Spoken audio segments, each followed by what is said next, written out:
morning and welcome to Brandenburg News Network. I am Donna Brandenburg. It's the 27th day of June 2024 and welcome to our show today.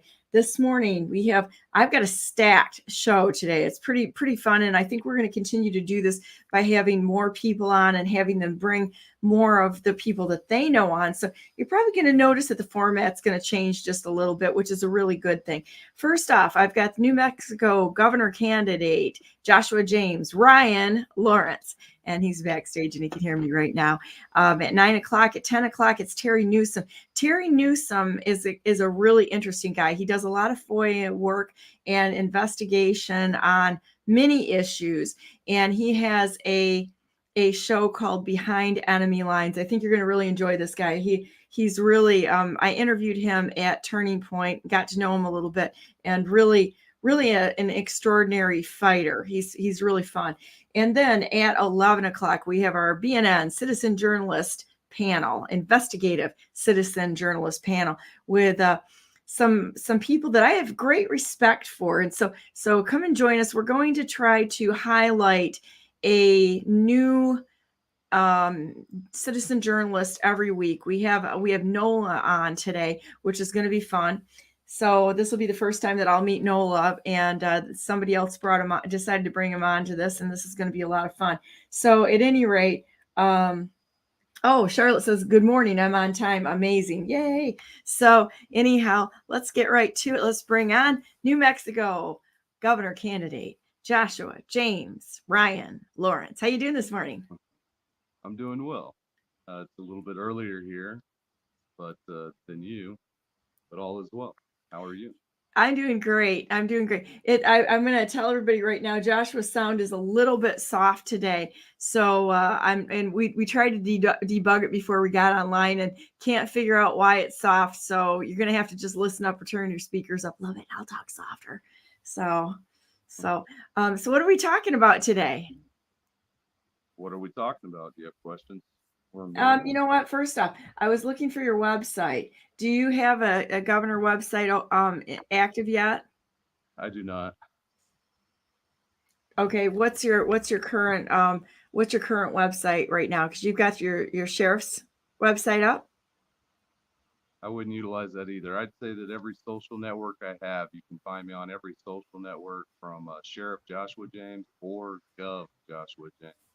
Okay, well, there you go. Well, we've talked about lots and lots of issues over time here. So we could talk about the governor's race and what's going on in the news in New Mexico, as well as, we get into all kinds of topics. So I really like what you have to say about the sheriff's office too. I mean, you have a real good grasp of how the nation is supposed to run. Give everybody a little bit about your background, and then let's peel off into one of these other topics. Sure, absolutely.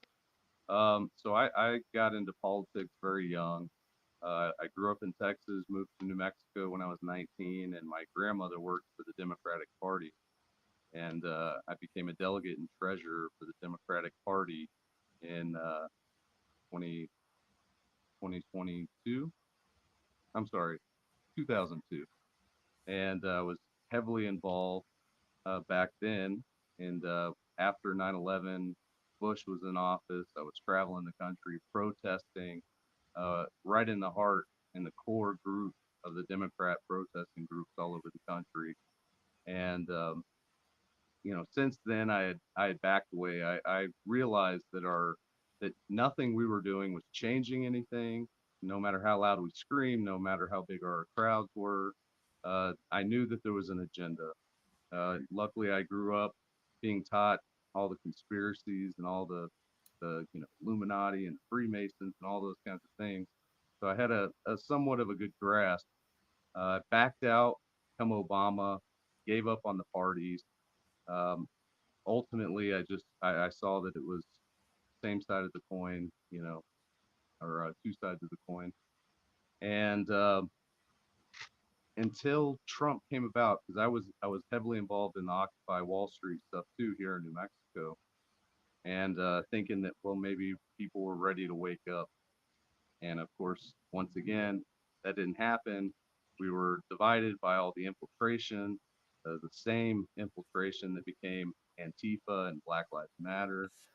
And come Trump, I really believe that Trump was a distraction to get Hillary Clinton in. I wasn't much of a fan of Trump, growing up. And then, but all the military guys that I worked with, all the agency guys that had been around, they were all convinced me that Trump was this great guy. And of course, over time and through his debates with Hillary Clinton, I woke up to all that. I registered as a Republican. I voted down the line Republican. And ultimately, I'm a constitutionalist. I traveled the country teaching the Constitution. I had groups here during the lockdowns, teaching the Constitution, teaching candidates the Constitution, because I realized that 99% of the candidates and the people in office are totally unaware of the Constitution, even though they like to believe that they're very aware. Same thing with the sheriffs.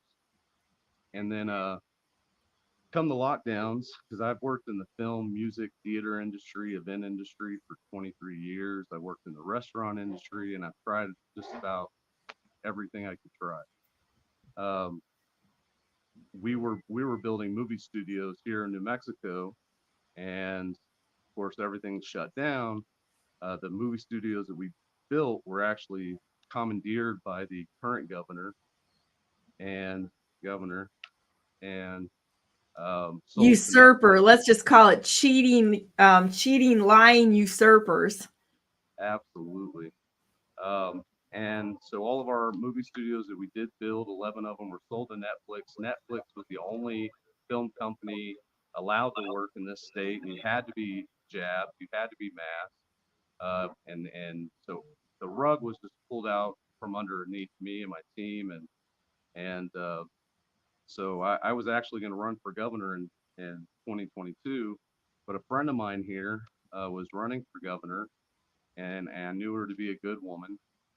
So I decided to take the second dirtiest job in the state and run for sheriff in Bernalillo County. And Bernalillo County is literally the worst county in America. We're first place in everything bad, last place in everything good. And I've spent a lot of time in the state in many different realms, niche markets and whatnot. And I know the corruption here. So I ran for Bernalillo County Sheriff. I ended up having the third most rigged election in the state, that primary. Governor, Secretary of State, me. They were not going to allow me to win. They ran 11 people against me, really 10. One of them was on my side, not in total agreement. And the guy that won was the guy that nobody liked, or at least they played that game. And when our governor last October decided to take our Second Amendment away here in Bernalillo County, she was sitting right next to that sheriff. Had that been me, I would have arrested her on the spot for treason, straight up. And so I decided once again that I'm going to run for office and go big or go home. I'm going to run for governor and make some huge changes, because no matter what your position is, when you're an elected official, your sole duty is to the prosperity and the well-being of the people. And I don't see any elected officials across this country that is 100% standing under and on top of the Constitution for the prosperity and the well-being of the people. So my whole goal is to set the example on what you should be hearing your candidate saying, which is why I love you, Donna, and some of the other candidates I've met across the country that are actually stepping up to the plate to do the right thing. And so that's where we stand right now. Well, and to your point, thank you. To your point about what they're supposed to be doing, it's the Constitution's there, and I know you know this, for the constraint of government. And that was one of the questions I asked the sheriffs in the state of Michigan is, why didn't you arrest Whitmer? And they're like, well, who's going to prosecute her? I'm like, well, that doesn't get you out of doing your freaking job. You have a job to do regardless of what anybody else does. And I thought the answers were pretty pathetic, quite honestly. And you can really see it when you see the birds of the feather there hanging together all over the place, like the governor and their selected candidates, as they rig the election and give favor, mainstream media actually giving them a voice and that sort of thing. And it's pretty disgusting, but I think we have to keep fighting it. So what are the biggest challenges you think you're going to have with the governor's race? Just like when I was running for sheriff, they're not going to give me any attention. They're going to fluff me off as a joke, and most likely, just like they did with past people running for governor, they're going to try and attempt to leave me out of debates. But no matter what, I just want to be a thorn in their butt and make sure that I'm right there spitting the facts and the things that they're absolutely not ever going to say or admit to.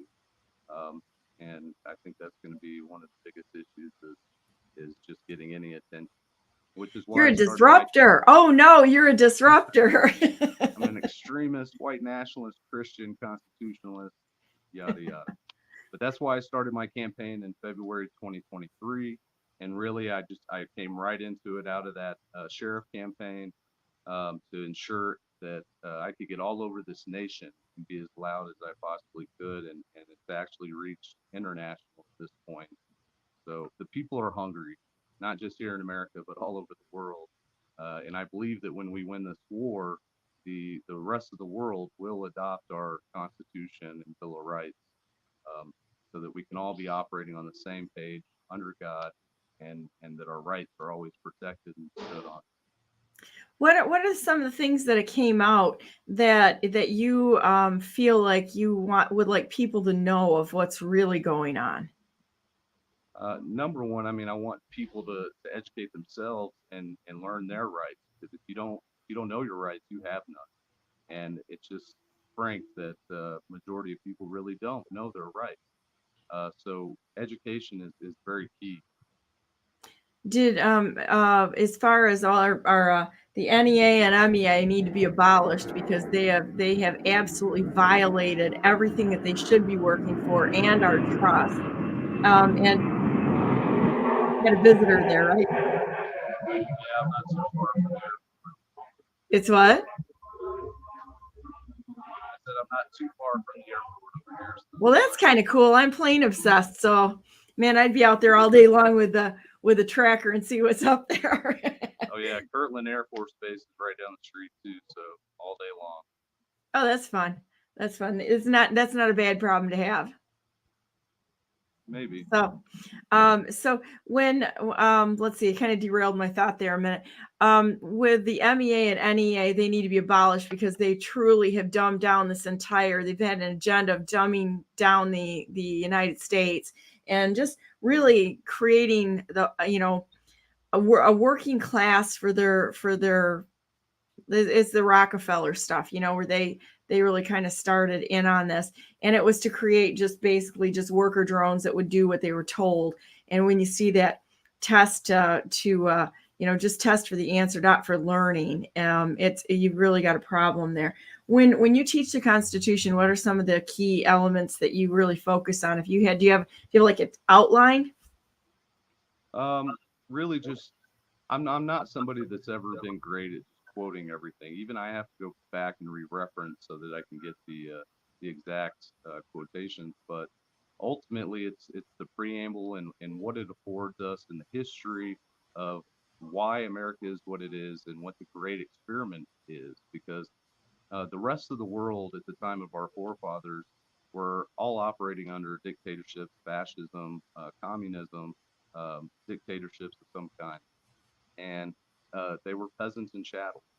So our forefathers committed treason to ensure that we could be a nation ruled by kings and that we were all kings and queens, not peasants and chattels.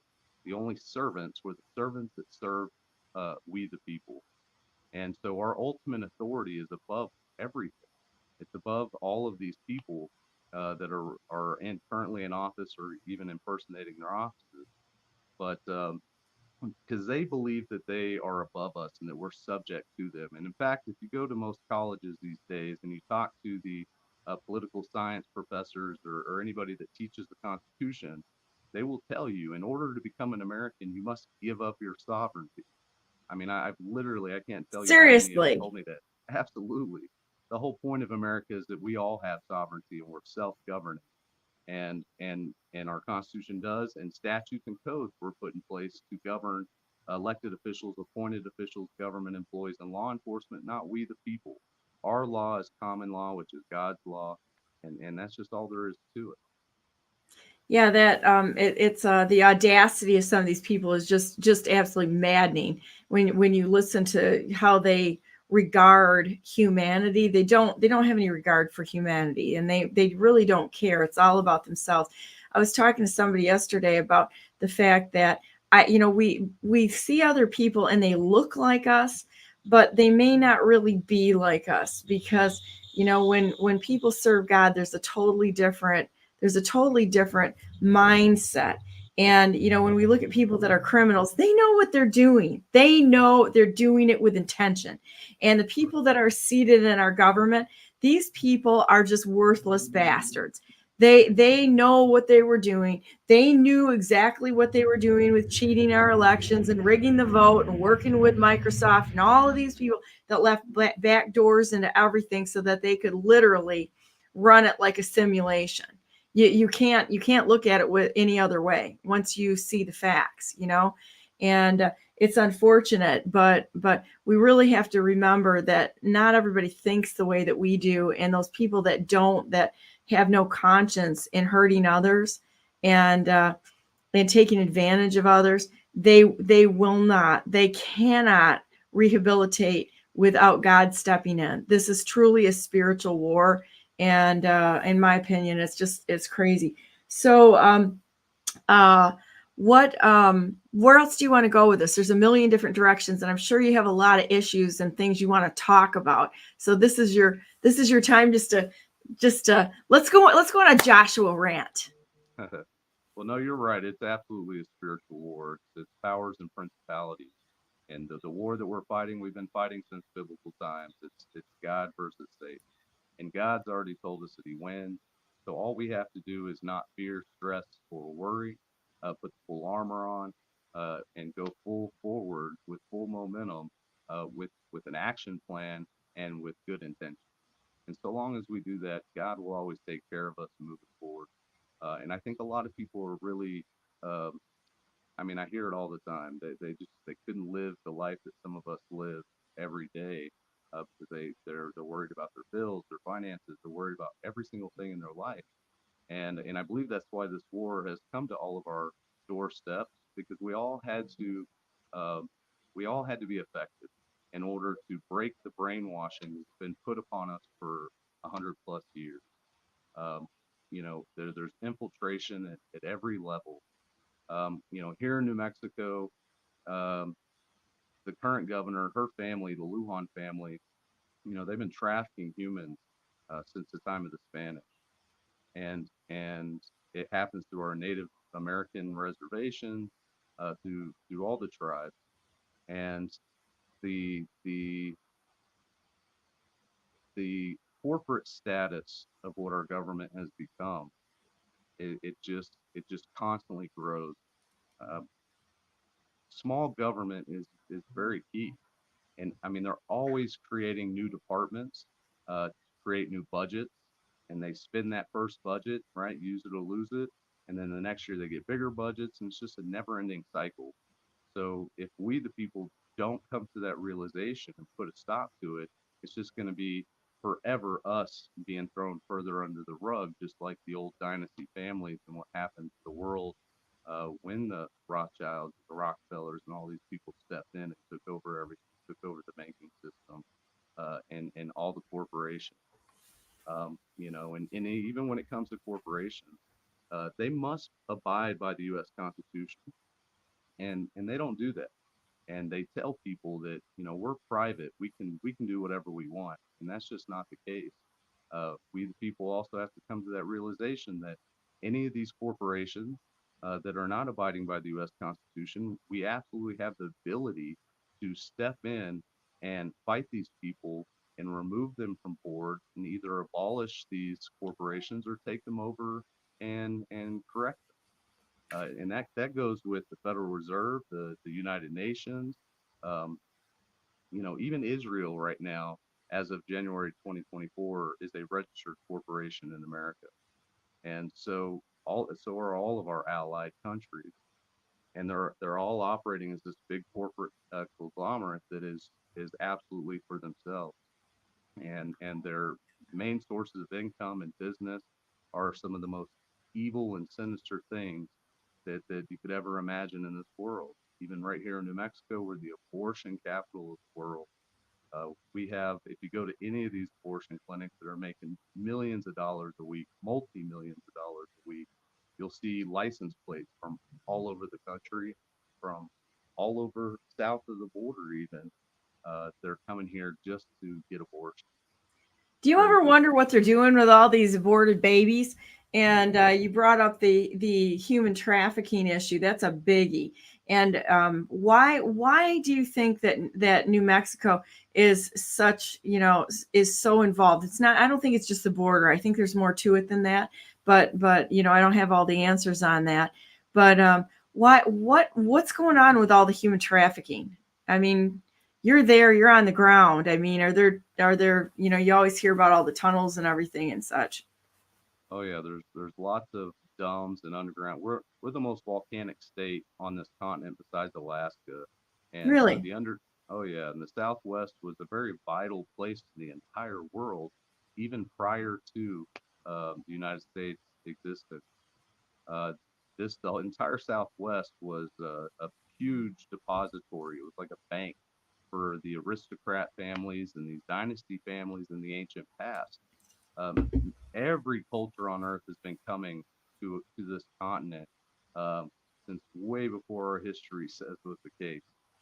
In fact, all of our native tribes are all spawned all those cultures. I mean, the Romans, the Phoenicians, Celts, the Vikings, the old Chinese dynasties, you name it, they were all here. They were all mining the resources on this continent. And so those resources, when they would mine them, especially gold, was buried right here in the Southwest. And so all over the place there are ancient treasures, all the way up to the Spanish times, and even after the Spanish times, treasures that are buried in the state. And because we have all those underground bunkers and domes and treasures and whatnot, uh, and we've got one of the most protected places on Earth in Los Alamos Lab, which is also a big giant underground dome. There's an ancient city for the ancient peoples that went underground when the flood happened, and there was a lot of that going around on this continent, and which is why the trafficking and whatnot happens.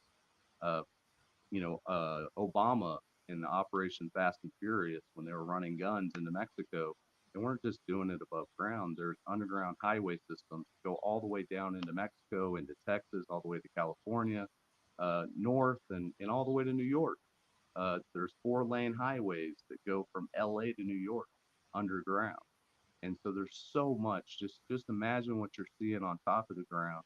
Imagine what you're not seeing that's going on underground. And through all the abortions and the trafficking and the organ harvest, a lot of these abortion clinics, they put these girls out. They're not always awake and conscious when these things are going on, and so they'll even take your life, baby, and make you think that they just sucked it Hmm. out with a vacuum cleaner. And all these abortion clinics sell all of these leftovers, all these parts after they're done nitpicking what they want, so that they can go sell on the black market to these wealthy folks that aren't waiting in line for new organs or whatever it may be. They're selling these things to the university. So right here, the University of New Mexico, they purchased all of these leftovers from the abortion clinics. They nitpick what they want, and then they've been selling it for many years to Wuhan, China, in those labs over there. That we all have heard Wuhan with the COVID, right? This is where the bat virus happened. This is where they were uh, creating adrenochrome between Epstein Island, between Wuhan and Ukraine, and all those bioweapons labs. They're not just bioweapons labs that are creating things to kill us, which is definitely something they're doing, but they're also creating adrenochrome. And by the time the majority of people that have learned about adrenochrome figured it out, didn't realize, if you go back, there's a point when Trump was doing all his COVID daily briefing, where he actually brought up adrenochrome, and he said there were 9 patents of adrenochrome. At that time, there were 2 that were still active. And if you don't know what adrenochrome is yet, please go look up and research it. It's insane. Yeah, the whole adrenochrome thing. I actually have a friend who was ambushed at a party, and they jabbed him with a needle when he was a kid, and it was adrenochrome. And he explained what happened, and then they tried to kidnap him, and it was very frightening and a horrible thing. This stuff is for real. I'm going to see if I can bring up the quote from President Trump. This is where the entire story and lore of vampire comes from, and so many other lores and tales in many different cultures. This is nothing new. It's been going on forever. It will extend your life. It will anti-aging, which is why they put it in makeup and expensive products for women and all kinds of things. I mean, stem cells is nothing new. It's been known about forever, for eons, and which all comes from those same places. It's just a softer form of adrenochrome. Huh. Well, it's really disturbing, the whole thing. I think. Let's see. Oh yeah, they've got all kinds of things on here for conspiracy and such. But when you know somebody that actually had was experiencing, you ever watch some of the stars too that you can tell when they've got it cut off, and all of a sudden, like Celine Dion, all of a sudden she looks like she's aged like a million years and in like 6 months. Let me.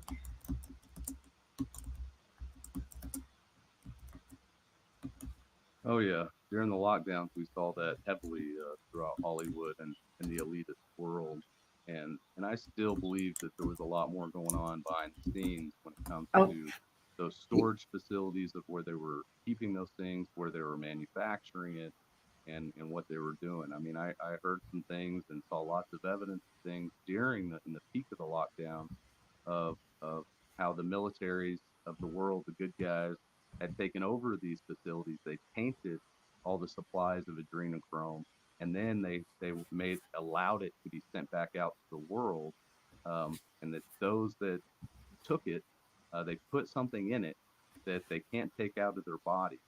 And once these tribunals happen, which I believe tribunals have happened, maybe not all of them, but some of them, they would be able to test them right there in court, and you could tell, you would know who was taking those adrenochrome products. yeah, I think there's a lot that we don't know that's going on for certain.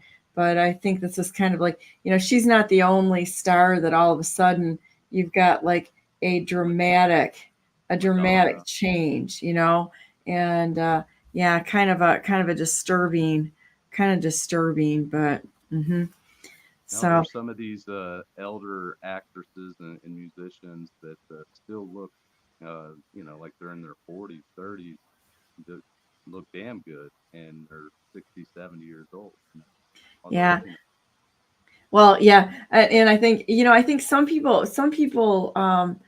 I think diet is a lot of it too. You can do it a couple of different ways, but when they start stabbing that adrenochrome into them and they walk away from it, there's a big problem, and it's really quick, very, very noticeable, and it happens like overnight, which is kind of interesting.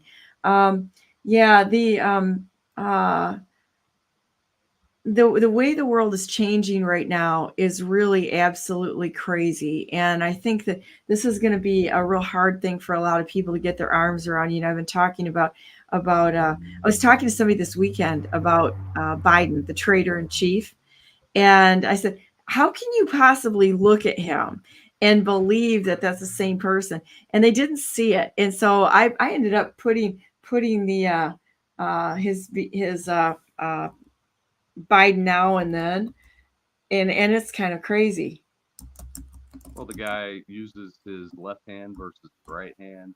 If you go back and you look at when he got the jab, which he didn't really get, but they had his shirt lifted up, and he had a tattoo and hairy arms. If you go back and look at the younger Biden, the other Biden, the real one, I guess, he didn't have that. There's many things that you can compare the two and see the total difference. And there's like as if there's been a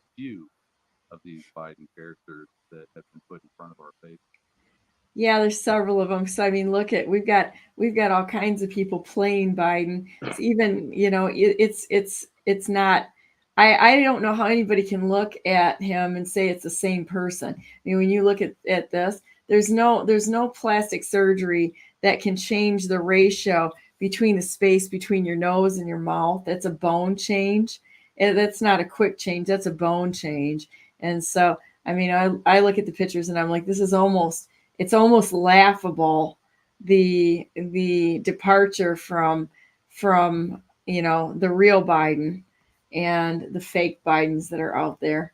It's Oh kind of yeah. funny like this. I Remember mean, when he? look at the difference between even the space between the nose and the mouth on these two.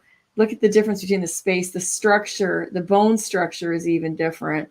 So, it's just kind of almost laughable to me, but it's like, Did you okay, see when whatever, he? we'll play along. Did you see when he had the ball chin? Like he had a Yeah, big yeah. ball. You Or know, when his nose was kind of like collapsible, like or when that he looks had like a the. silicone mask to me. Oh yeah, and we know that exists. The CIA's come out and admitted to that, and they were showing, right? I think it was President Nixon. They were showing those masks a long time ago, and how good they really were. Oh, But they're great. Let's just go there. We'll go into the conspiracy land, which isn't theory. It is criminal conspiracy that I think it's incredible. Let's see. I know there's a couple of really good silicone mask. I don't know. Let's try realistic here. See what goes on, because the videos of these things are just amazing, you totally know, amazing. There's one guy eugenics. that oh, here you go. The Clark silicone mask metamorphosis. This is kind of cool. Let's see if I can bring it up here. Of course, we're going to have a go through our ads first. Yeah, eugenics has always been the name of the game. The Rockefeller started and the Rothschilds started the eugenics program here in America. We know that that's what Hitler was doing. I mean, and it goes all the way back into ancient times through many different cultures and stories. Let's see what we got here. Here you go. Guy comes up.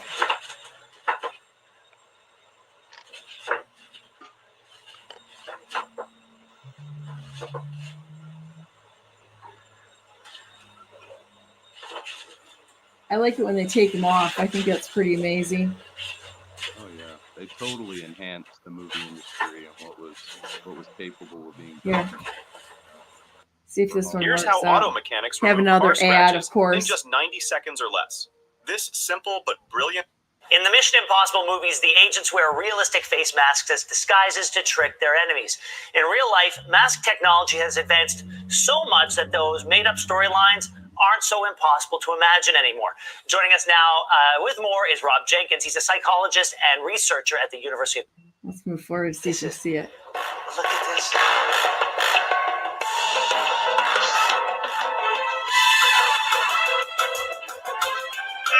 Come on. Here we go. What?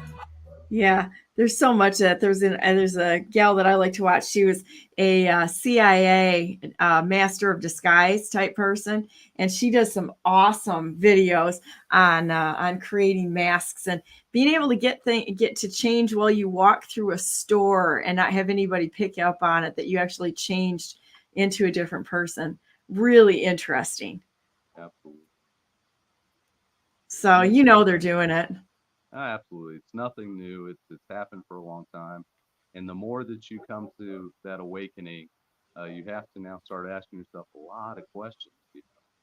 Who's faked their death? Who's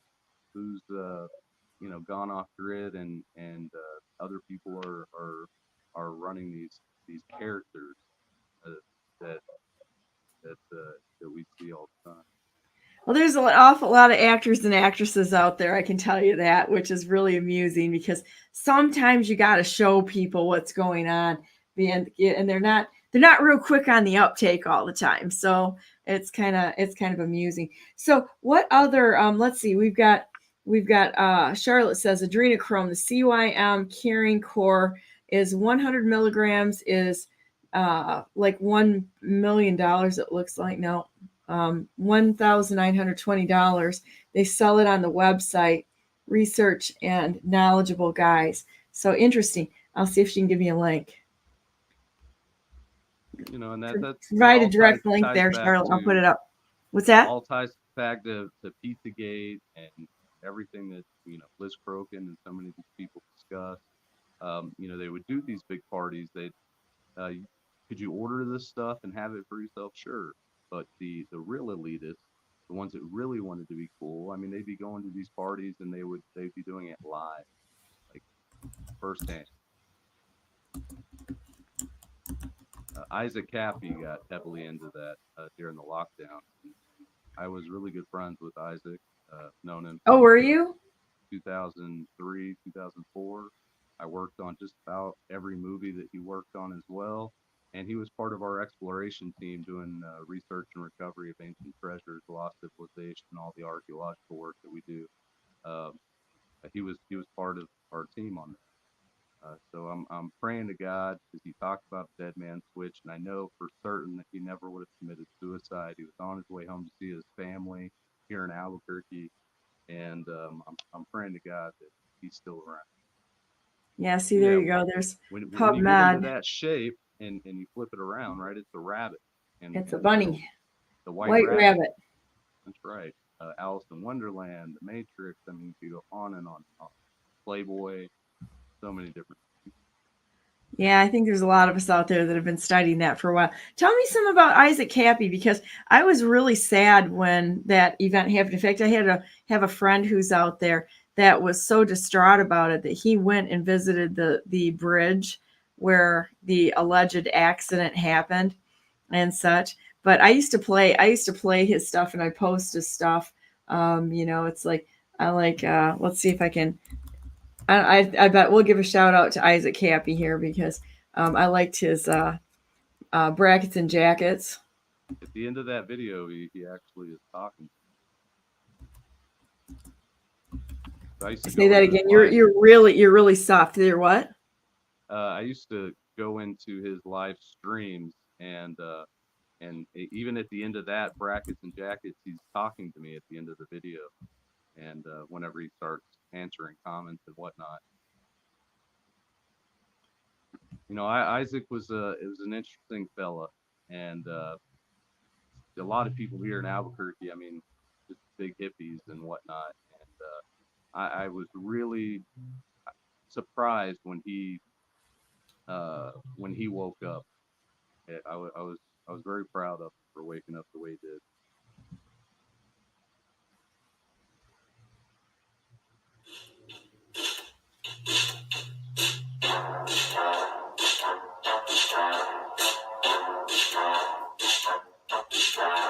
Hello, guys. Something special is happening in here. That's right. It's brackets and jackets. Bringing it back, but brackets and jackets. Special Epstein Island edition. That's right, folks. Epstein, Jeffrey Epstein, the man with the island, which is suspiciously close to Haiti. That's right. You see, this man, Jeffrey Epstein, is funding lots of people. He's funding lots of people on the street to make sure his shit doesn't get out. That's right. They want the record sealed. And they're paying a lot of people. Epstein's paying a lot of people. Oh, boy. I'm going to get like a community strike here if I let this go too long. So, but I could sit there and listen to him all day long, just because when that really came out and he blew up those pictures of the kids in like the underground, those small girls and such, and he starts dropping all that stuff, and his last video he put out there where they were asking him to give a sign, and he kind of did that. He was being coerced. Were you part of that, or did you see that? Do you remember? I mean, I remember a lot about what he was doing. So yeah. Well, fill us in on some details we might know, because I know there's a lot of people that really loved Isaac.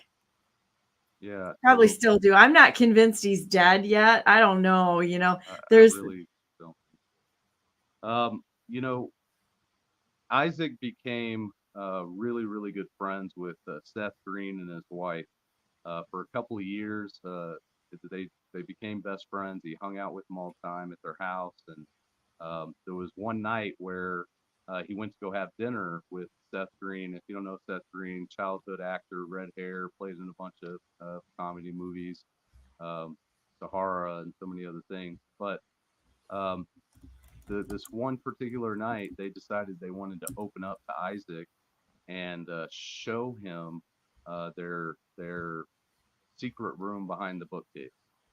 And when they took him back there, he realized that this was a big giant pornographic pedophilia child studio.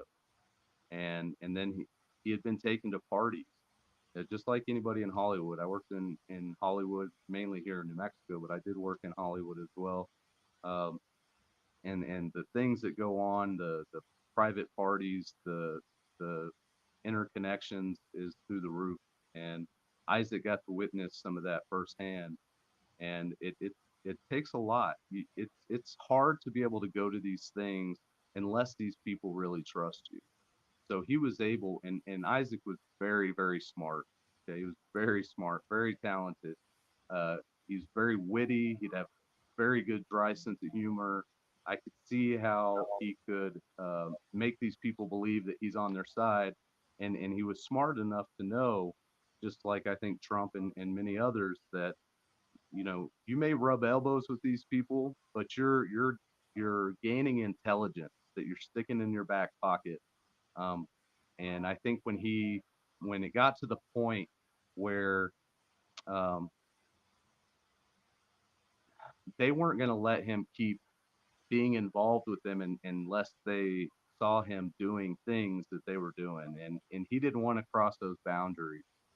And um, and and of course, with the times and what was going on and everything coming out and Trump, he felt safe enough to be able to do that. And whenever you're like any one of us, you're putting yourself out there, your life out there, and you're in the spotlight telling truth. You got to be loud. You got to keep yourself in the spotlight, because if you're not, uh, it's just even easier to get rid of you or whatnot. So you got to keep in that spotlight, and he knew that. Just like Nino Rodriguez and so many others that came out at that time, it gave him the perfect stage and feeling of protection to be able to do that. They knew the vitality of this information and the importance of people learning all these. Yeah, one of our guests on our 11 o'clock show was in Hollywood and talked about too what they see. There, people have no idea how bad the bad guys really are and what they're capable of. And going back to that, they look like us, but they're not. And I think President Trump, the rightful president of the United States, is really good at keeping his enemies closer, because he's exposing people and finding things out, and all the good guys that are working together, I believe together, are finding things out and sharing information. And when President Trump, who is always right, said we've got it all, I believe him that they've got it all. And it's going to be really interesting to watch as more things unfold. I'm really excited about Julian Assange being released. That is a critical move. And I hate to say it, but I'm going to say it. We looked at him being in prison for a long time, but I'm kind of wondering if he was more in a witness protection program. That makes more sense to me, is that he was being protected, because it's like a lot of the people who are out in the public, you're probably not seeing the real them, because they can't risk them being out in public, because they'll poison them or they'll kill them in some way or another. So it's highly unlikely that you're seeing the heavy hitters out there. And Sure. there's lots of ways to keep people protected. I know that. But it is interesting. But that goes back to the fact that we all have to question everything. You should be questioning literally everything out there. Now, anything we see. The majority, I believe, of what we're seeing is CGI. It's staged. It's we don't even know if what we're seeing on the news is even real. So I think this is a great time to tuck in close to God and say, Jesus, take the wheel, and realize that it doesn't matter what we see or even what we hear. It's the faith in God, knowing that He is in fact controlling everything, and He can keep us safe in any and all circumstances, and whether we see it or not. There's things that are going on that are really good. So I always tell people, stay in good spirits and good cheer about this, because in the end, God always wins, and He never abandons His kids. So we can walk through all kinds of things and face really hard realities, and that's okay. But what else did you notice about Cappy? Um, Did he I talk noticed about those parties at all? I never got to go deep into depth about a lot of that stuff. When it came to the point where he was opening up, he just wasn't really having a lot of personal conversations about these things. He really kept to himself. He really hid away in his apartment and everywhere that he moved a lot. Uh, he wasn't being very personable with his close friends and He whatnot. probably didn't even know who to trust. And if he did tell you something, that would probably put all the rest of you at risk too. Oh yeah, and it's been even before he died. Um, it's been many years since I had seen him in person.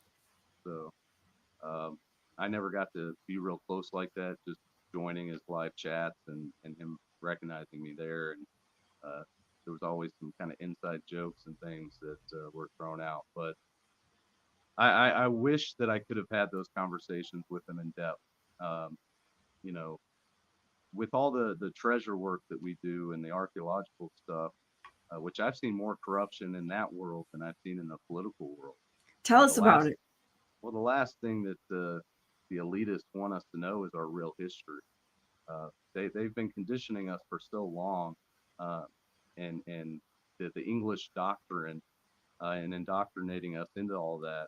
Uh, they want us to seem very insignificant, um, and they want to uh, keep us under a rock, and because the moment that we know the real history, I mean, anytime you learn anything, you can't go back, right? You see Yeah. Bigfoot, you can't go back, right? It's there, you saw it. Um, and the archaeological work that we do, we're dealing with pre-diluvian sites right here in the Southwest and all over the country, meaning pre-flood, the biblical flood. Uh, our society goes back a long, long time. As King Solomon said, there's nothing new under the sun. We've done all this before. We've gone from tribe to technology, back to tribe to technology again. Who knows how many times? Just like New Mexico here, we're the poorest state in America, the poorest state. And I'm telling you, the last treasure dig that we worked on, we pulled 150 tons of gold bars out of the ground, and this was funded by the state and backdoor CIA. And they tried to off us, and they wanted the typical Indiana Jones, I'm going to be greedy, evil things going on. They were doing that, and we had to shut down the whole project and put it right back in the ground, and it's still sitting there today. But it's just that's a small catch. We're sitting on things that are so big that even just that one cache of 150 tons, if we had pulled that out and made it known to the world, the entire gold market on Earth would have crashed. And there's so much of it that I mean that's where I know that every market, I don't care what it is, all of our resources, everything, just like inflation, and it's all fake. It's all manipulated. They convince us, that's part of the indoctrination. They convince us of something so that they can control us, right? It's order out of chaos, and they control that chaos. So they can't have a society become awake and aware and still operate in the manner that they've always operated in the shadows. It can't happen, which is why they're falling apart right now, because the more we wake up, and the more that they're losing, the darker and dirtier it's going to get. And that takes us back to Sodom and Gomorrah. It will have to get to the point, just like you're seeing now in our schools and right at the White House, drag queens getting naked. It's got to get that dirty, because they've got to create Sodom and Gomorrah again. That's the whole objective. So they don't want us to know our real history, because then once you know it, you're not going to repeat it. If you don't know it, then you're doomed to repeat it, and that's why they do it. It's the same power structure has been since biblical times, moving from culture to culture. They were trying to move the power structure from here to China, and luckily they put a stop to that. And even before China was at the top of the list, they were dangling the carrot over India and China. Like, all right, who's gonna be the next power of the world, right? We went Rome, we went England, we went America. Where are we going next? Because once everything starts falling apart, wars start happening, people start waking up and revolting. They have to move their operation, which is exactly what Operation Paperclip is, and what happened with World War II and Hitler. Trump is the one that put out the documents in February 2017, where the FBI documents said that Hitler died in Argentina in 1957. So you're telling me he didn't die in 1945, 46? No, he died right there. They just moved their operations. They infiltrated our country under the guise of Operation Paperclip, and there was over 100,000 Nazis that were brought into our country and just incorporated right here, right to von Braun and the creation of NASA. And I was very good friends with Carolyn Roslin, who was von Braun's personal assistant. I've been very lucky to in between working in the film, music, theater, and event industry. I've also done press at conferences of all kinds, from yoga and health to UFO and conspiracy, and being able to be press at these events and have full access and get to know these people on a personal level. See many of them drunk and wasted and acting a fool, and learning who was real, like us. We're boots on the ground. We're there every day. We're doing it. And there's so many of the grifters that pretend to be boots on the ground and they're not. It's the same thing in every one of these niche markets. Some of the people that I really like, Ancient Aliens or whatever it may be, some of those guys ended up being the biggest fakes of all. Just authors, just adding in a new twist and changing the narrative a little bit. Um, and then the ones that I thought weren't going to be cool at all ended up being my favorite. Same thing with actors. I mean, I've worked with Kevin Spacey and so many of those people. I loved Kevin Spacey growing up. I loved his movies. Man, he was one of the biggest a-holes that I'd ever worked with, besides Tommy Lee Jones and some others. Where I thought Christopher Walken would be just this crazy mean dude. Man, he was one of the coolest guys I've ever worked with. So and until you're actually there firsthand seeing something, you really just don't know. And that's where a big part of our populace that's now waking up, they're sitting in front of the screen. They're still living in their box. They're not boots on the ground. They're not there meeting these people. So at that point, discernment is very key, because when you start going down the rabbit hole, you start waking up to new things, and these false realities start getting flushed down the toilet. Now you're fighting ego and pride, which is what the Bible tells us, because you think you know it all. Man, that rabbit hole never ends, as you know. And you got to constantly keep an open mind, an open heart, and realize that you don't know everything, and you can never know everything. Um, some of us have lots of information and could go on so many topics and talk about a lot of things, and we still don't know everything. So this is where we're at, which is why I believe this war has come to our doorstep, because we have to go through that, right? What is it?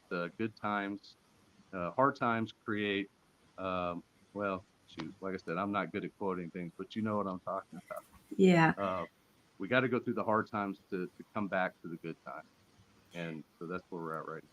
We gain so much by going through difficulties. We learn to get stronger, and the more stresses we have in life, it either is going to break you down, or you just say, well, I didn't expect things to go this way, but it's going to be okay. And I'm not going to waste the effort by feeling self-pity. I'm going to learn from it, pick up and move on. And I think that's a really important thing.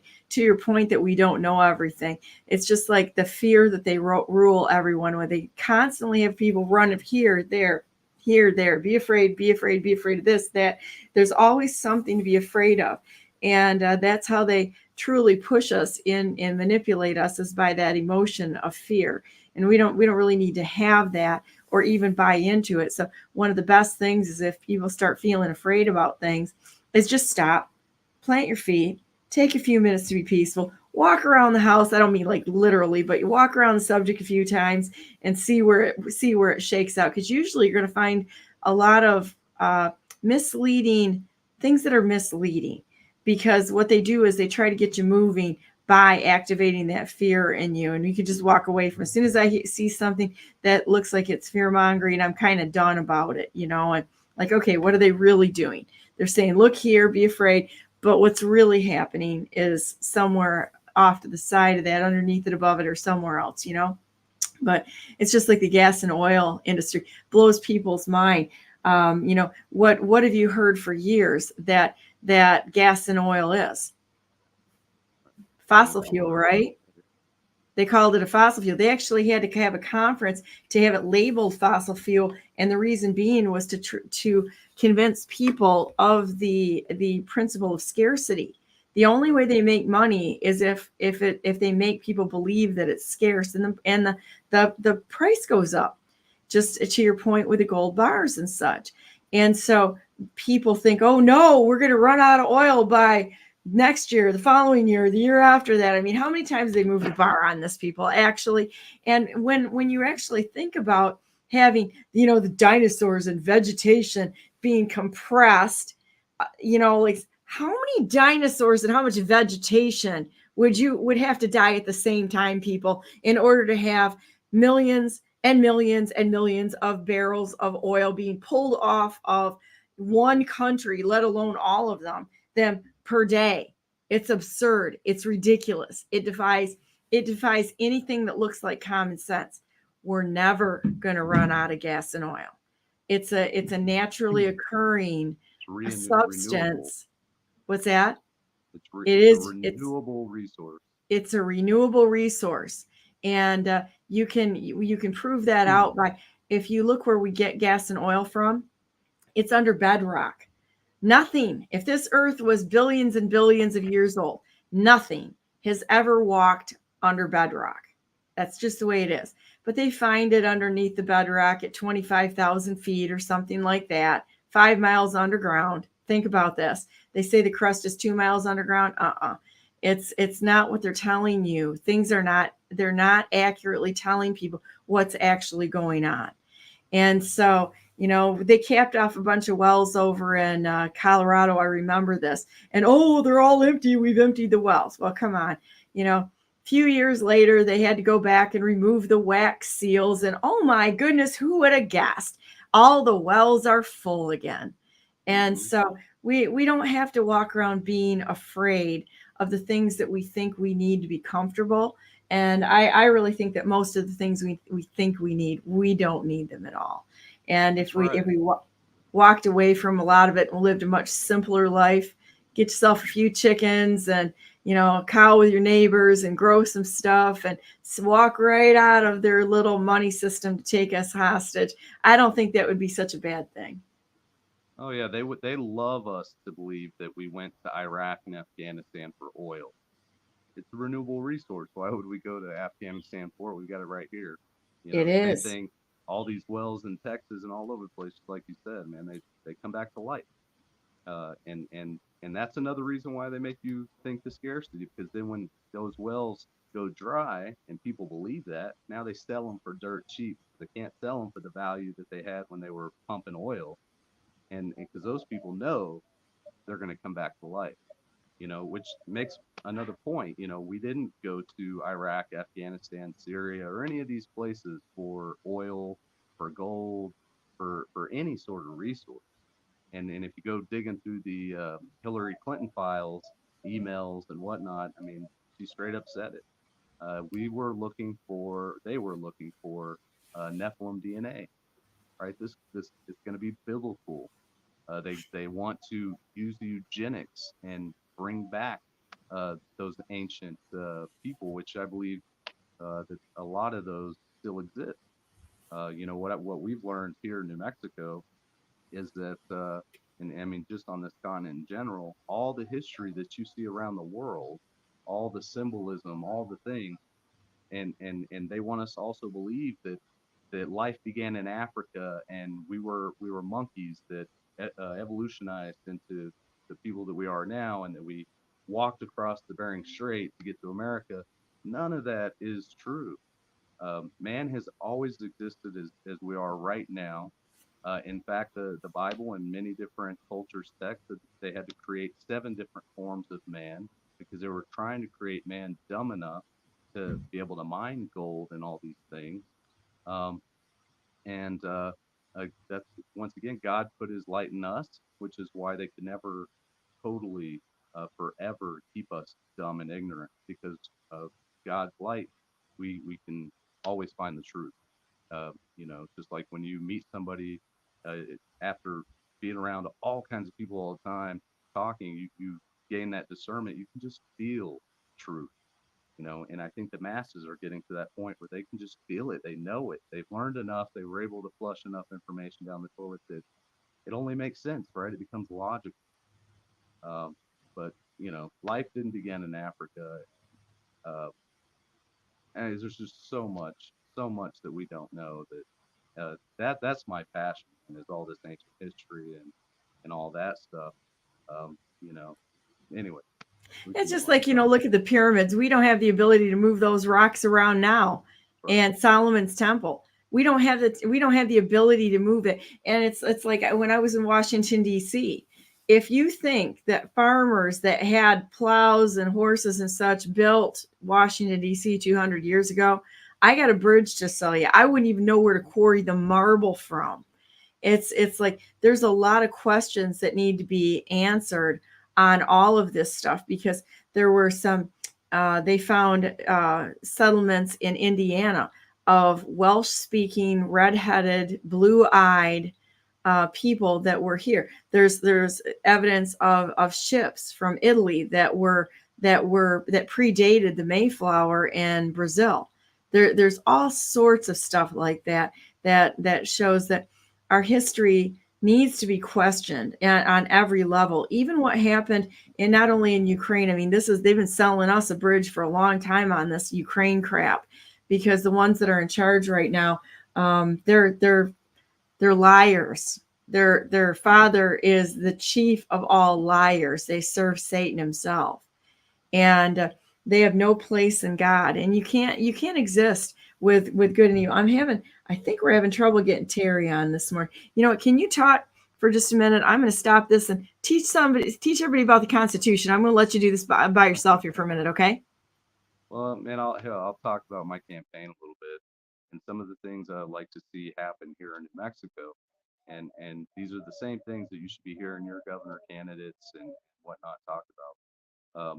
The very first thing I'll do when I get into office is, by executive order, all laws that are repugnant to the Constitution are now null and void. Now, the state of New Mexico, if you go read the preamble of your state constitution, it tells you what the name of your state is. And it says the name of your state is New Mexico. The name of your state is Tennessee, or whatever it may be. At some point in your state's history, the state became the state of New Mexico, the state of Tennessee.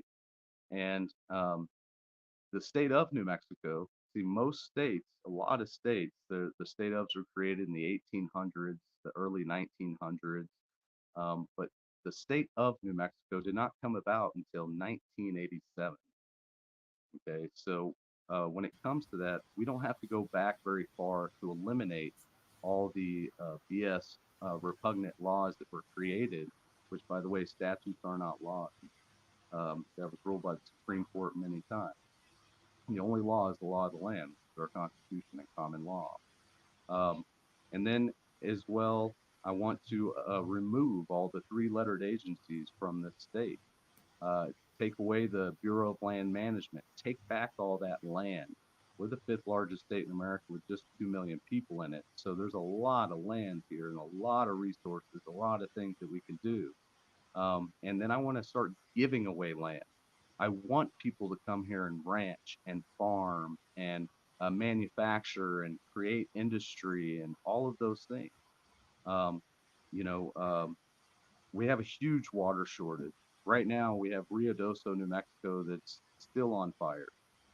Families just now got to go back to their homes if they had them. There's over 1,000 homes have burned to the ground. They have nothing left, and this is not national news. Alto, New Mexico is basically not in existence anymore, and you're not hearing anything about it. In fact, they just passed some things over the last couple of days where you can't fly over it, not a drone, not an airplane, over these burned scar areas. And what we've all been learning about all the fires, whether it be Hawaii or California or wherever, as people were able to fly over them, whether it be drones or planes, we were seeing the hot spots, the blue roofs, right? The steel that was melting and flowing down the street. They don't want us to see those things because all of these fires have been on purpose. And if you really look at all the resources in the area, although, like I said, there's plenty of resources that they don't have on maps anymore. They've changed all those things. You don't even know what exists everywhere. But a lot of these heavy fire areas, there are either crap loads of lithium, helium, platinum, uranium, whatever it may be, or there are ancient treasures underground in those areas. And some of these treasures, like I said, are beyond anything that we could ever comprehend. So they're clearing these areas out so that whatever their final agenda is about wiping us out, sticking us in the smart cities, and getting us away from the rural areas, they want to start mining all those things again for themselves. They want people farms. That's right. Farming people. That's what they're into, for either to do their unimportant work, that sort of thing. But they still need us, so they can't wipe all of us out because they need enough of us to do the work for them. And I don't think it's going to work out for them real well. I just don't. No, they're failing in history. Evil is stupid. Okay.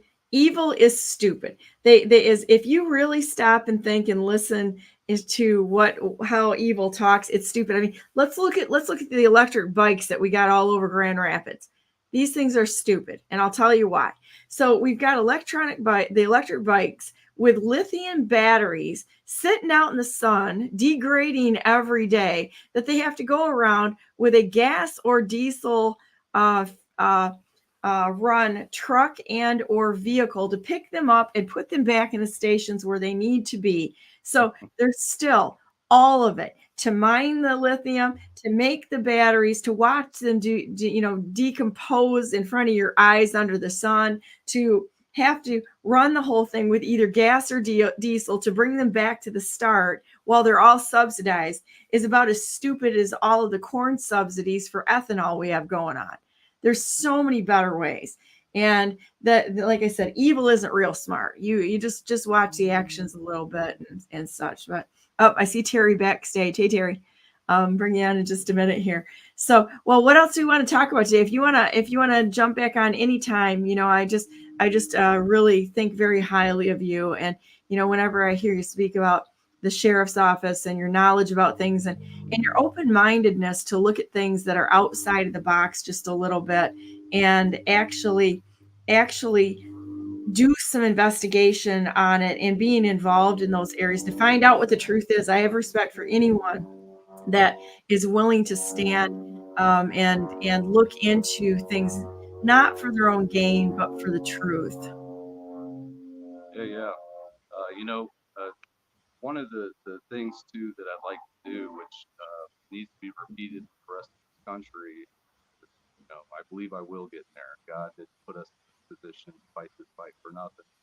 But we're gonna make all badges.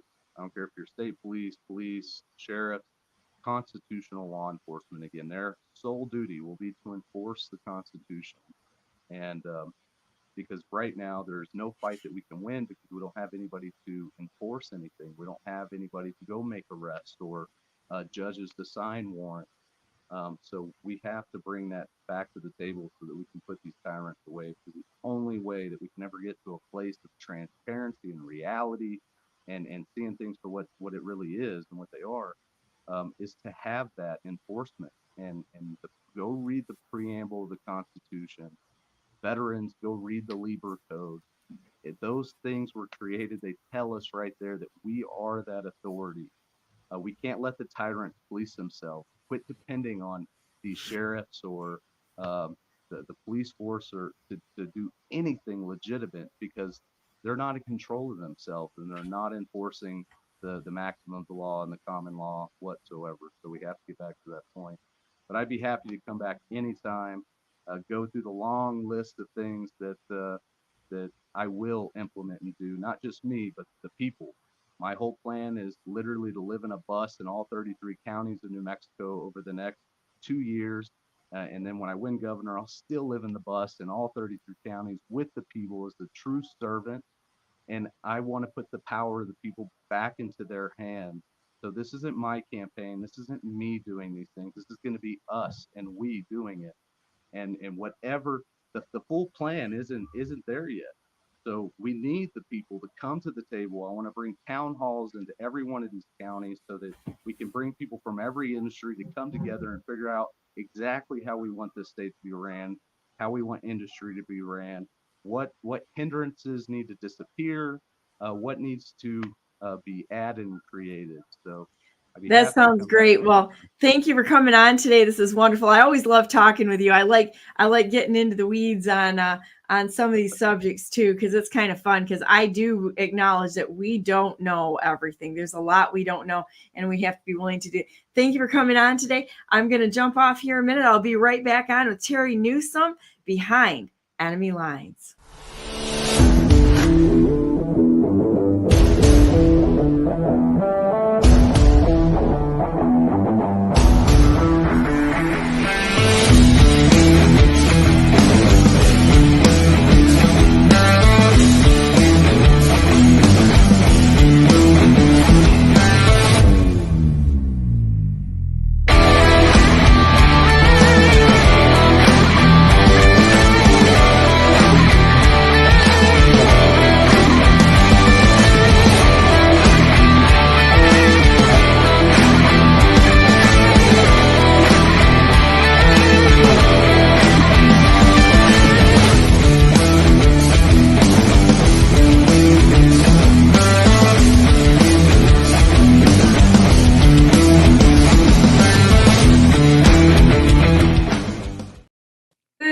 And welcome to the second hour of Brandenburg News Network. I am Donna Brandenburg, and it's the 27th day of June, 2024, and welcome to our show. And you know what? We're going to get right to Terry. Hey, Terry, how you doing?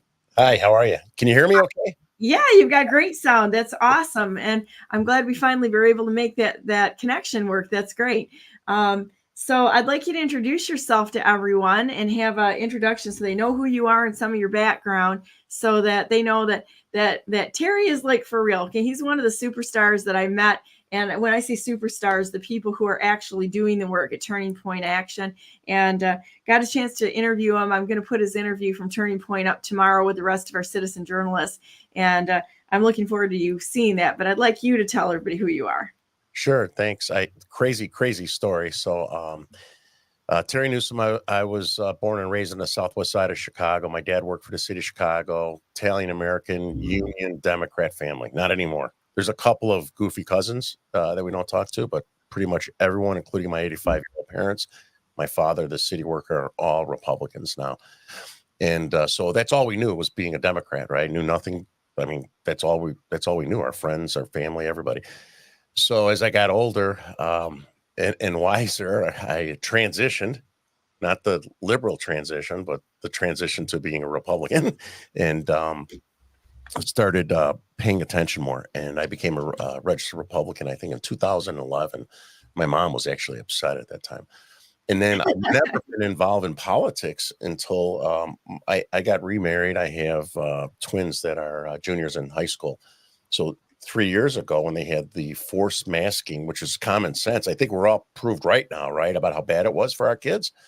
I went to my first school board meeting, and that's where I learned how radical leftist Marxists are running our kids' schools and the way they're treating the parents, and they're kicking them out. One woman ran over her 3 minutes. They kicked them out.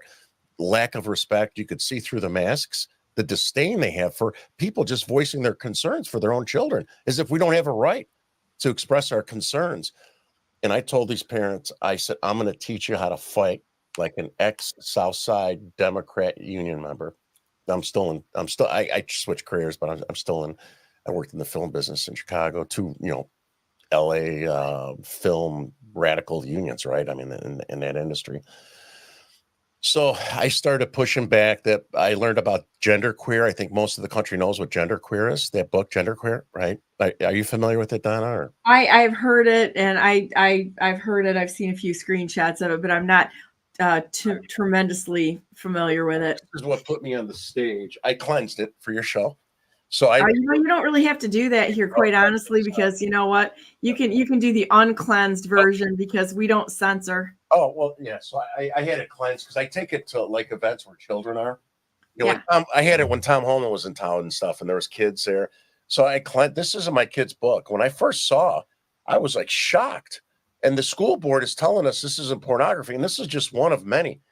And I had these blown up into big posters, right? And as I was yelling at the school board, and the news was there, and then it kind of took off. And the radical leftists, like they do with everything, they lie, right? So because we don't want porn in our kids' school, that means we hate gay people. That's not true, right? It's not true. They could do whatever they want, but you don't force this down my children's. It's in all these, see these books. I mean, it's crazy. That was in the beginning 3 years ago. It got worse and worse and worse, especially in Illinois when Governor Pritzker said you put in a law last summer, there's no book banning. So say if we take over the school board like we're supposed to, right, at the local level, and then we say, oh, wow, we don't want pornographic books. You want to have books that help support the LGBTQ kids, with the challenges they have as children, right? That's fine. But we don't want the porn out. So, what did Pritzker do? He put in a law saying that if we decide to do that at our own school, he's going to withhold the funds from the state of Illinois for our own children's funds. So now they're more emboldened, right? They're rubbing our noses in it. It's crazy. It's ridiculous. That's what first got me in aggressively. And then I got a snapshot of how crazy things are in Illinois, throughout our country. We are at a super minority in Illinois, right? And they're at super historic majorities, the left. So we're just being pummeled here. We really don't have a voice. It's like speaking to yourself, and we have to aggressively fight back. I think I don't know if Michigan is as bad as us or not. Is it? Michigan sucks. Yeah. It sucks on so many levels right now because, they're going after all of the rights given by God and assured by the Constitution one at a time. And going back to your point on Pritzker's family is one of the largest owners of the genital mutilation clinics. I refuse to call them trans because they're not. They are not what they say they are, just like most of the laws they put on the books. They're liars. It's all about the money. And when you see like the maps of, they've got an agenda, and it's to butcher our children, to change them, to mutilate them. And they're making money at it, trying to convince us that this is okay. Yeah. They're nuts. They're Marxists, just like, against porn, then they lie and say we are against gay kids. We want legal immigration. Then they say we're racist, right? They can't even describe what a woman is. And I can't believe how anyone, even a couple of my family members, are still Democrats in this day and age, because I view there's two types of Democrats, right? There's the ones that are purposefully trying to ruin our country, right? The Marxists, the crazy ones. And then there's the ones, my 85-year-old mom, a lot of her friends are, from the Southwest side, are still Democrats, and she argues with them. And those are the people that are either ignorant, not involved, or disinterested, right? So it doesn't matter if it's purposeful or ignorance. The outcome for us, our children, our country is the same. You're destroying America and you're my enemy. That's how I look at them. I know we're supposed to try to embrace them, but if they're still Democrats now, they are destroying America and everything we represent, everything people fought for and died for in our country.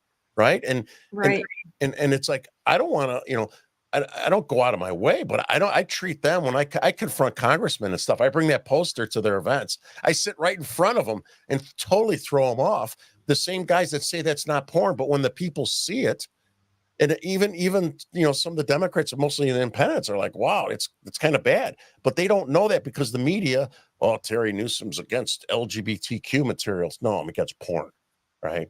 So why is this even a thing in our schools? It's like why is it that they're so focused on sexuality in our schools and kids can't balance a checkbook, they don't have skills, they don't even know. Trust me, I own a bunch of income property and I do have students in there. Now our average tenant is 40 years old at this point in time. Yeah. But there's a lot of students that are out there, and the amount of them who have no life skills whatsoever is literally shocking. It is absolutely shocking. They when you talk about not being able to change a light bulb, I'm not kidding you. Yeah. We have people that don't even know how to use a toilet properly.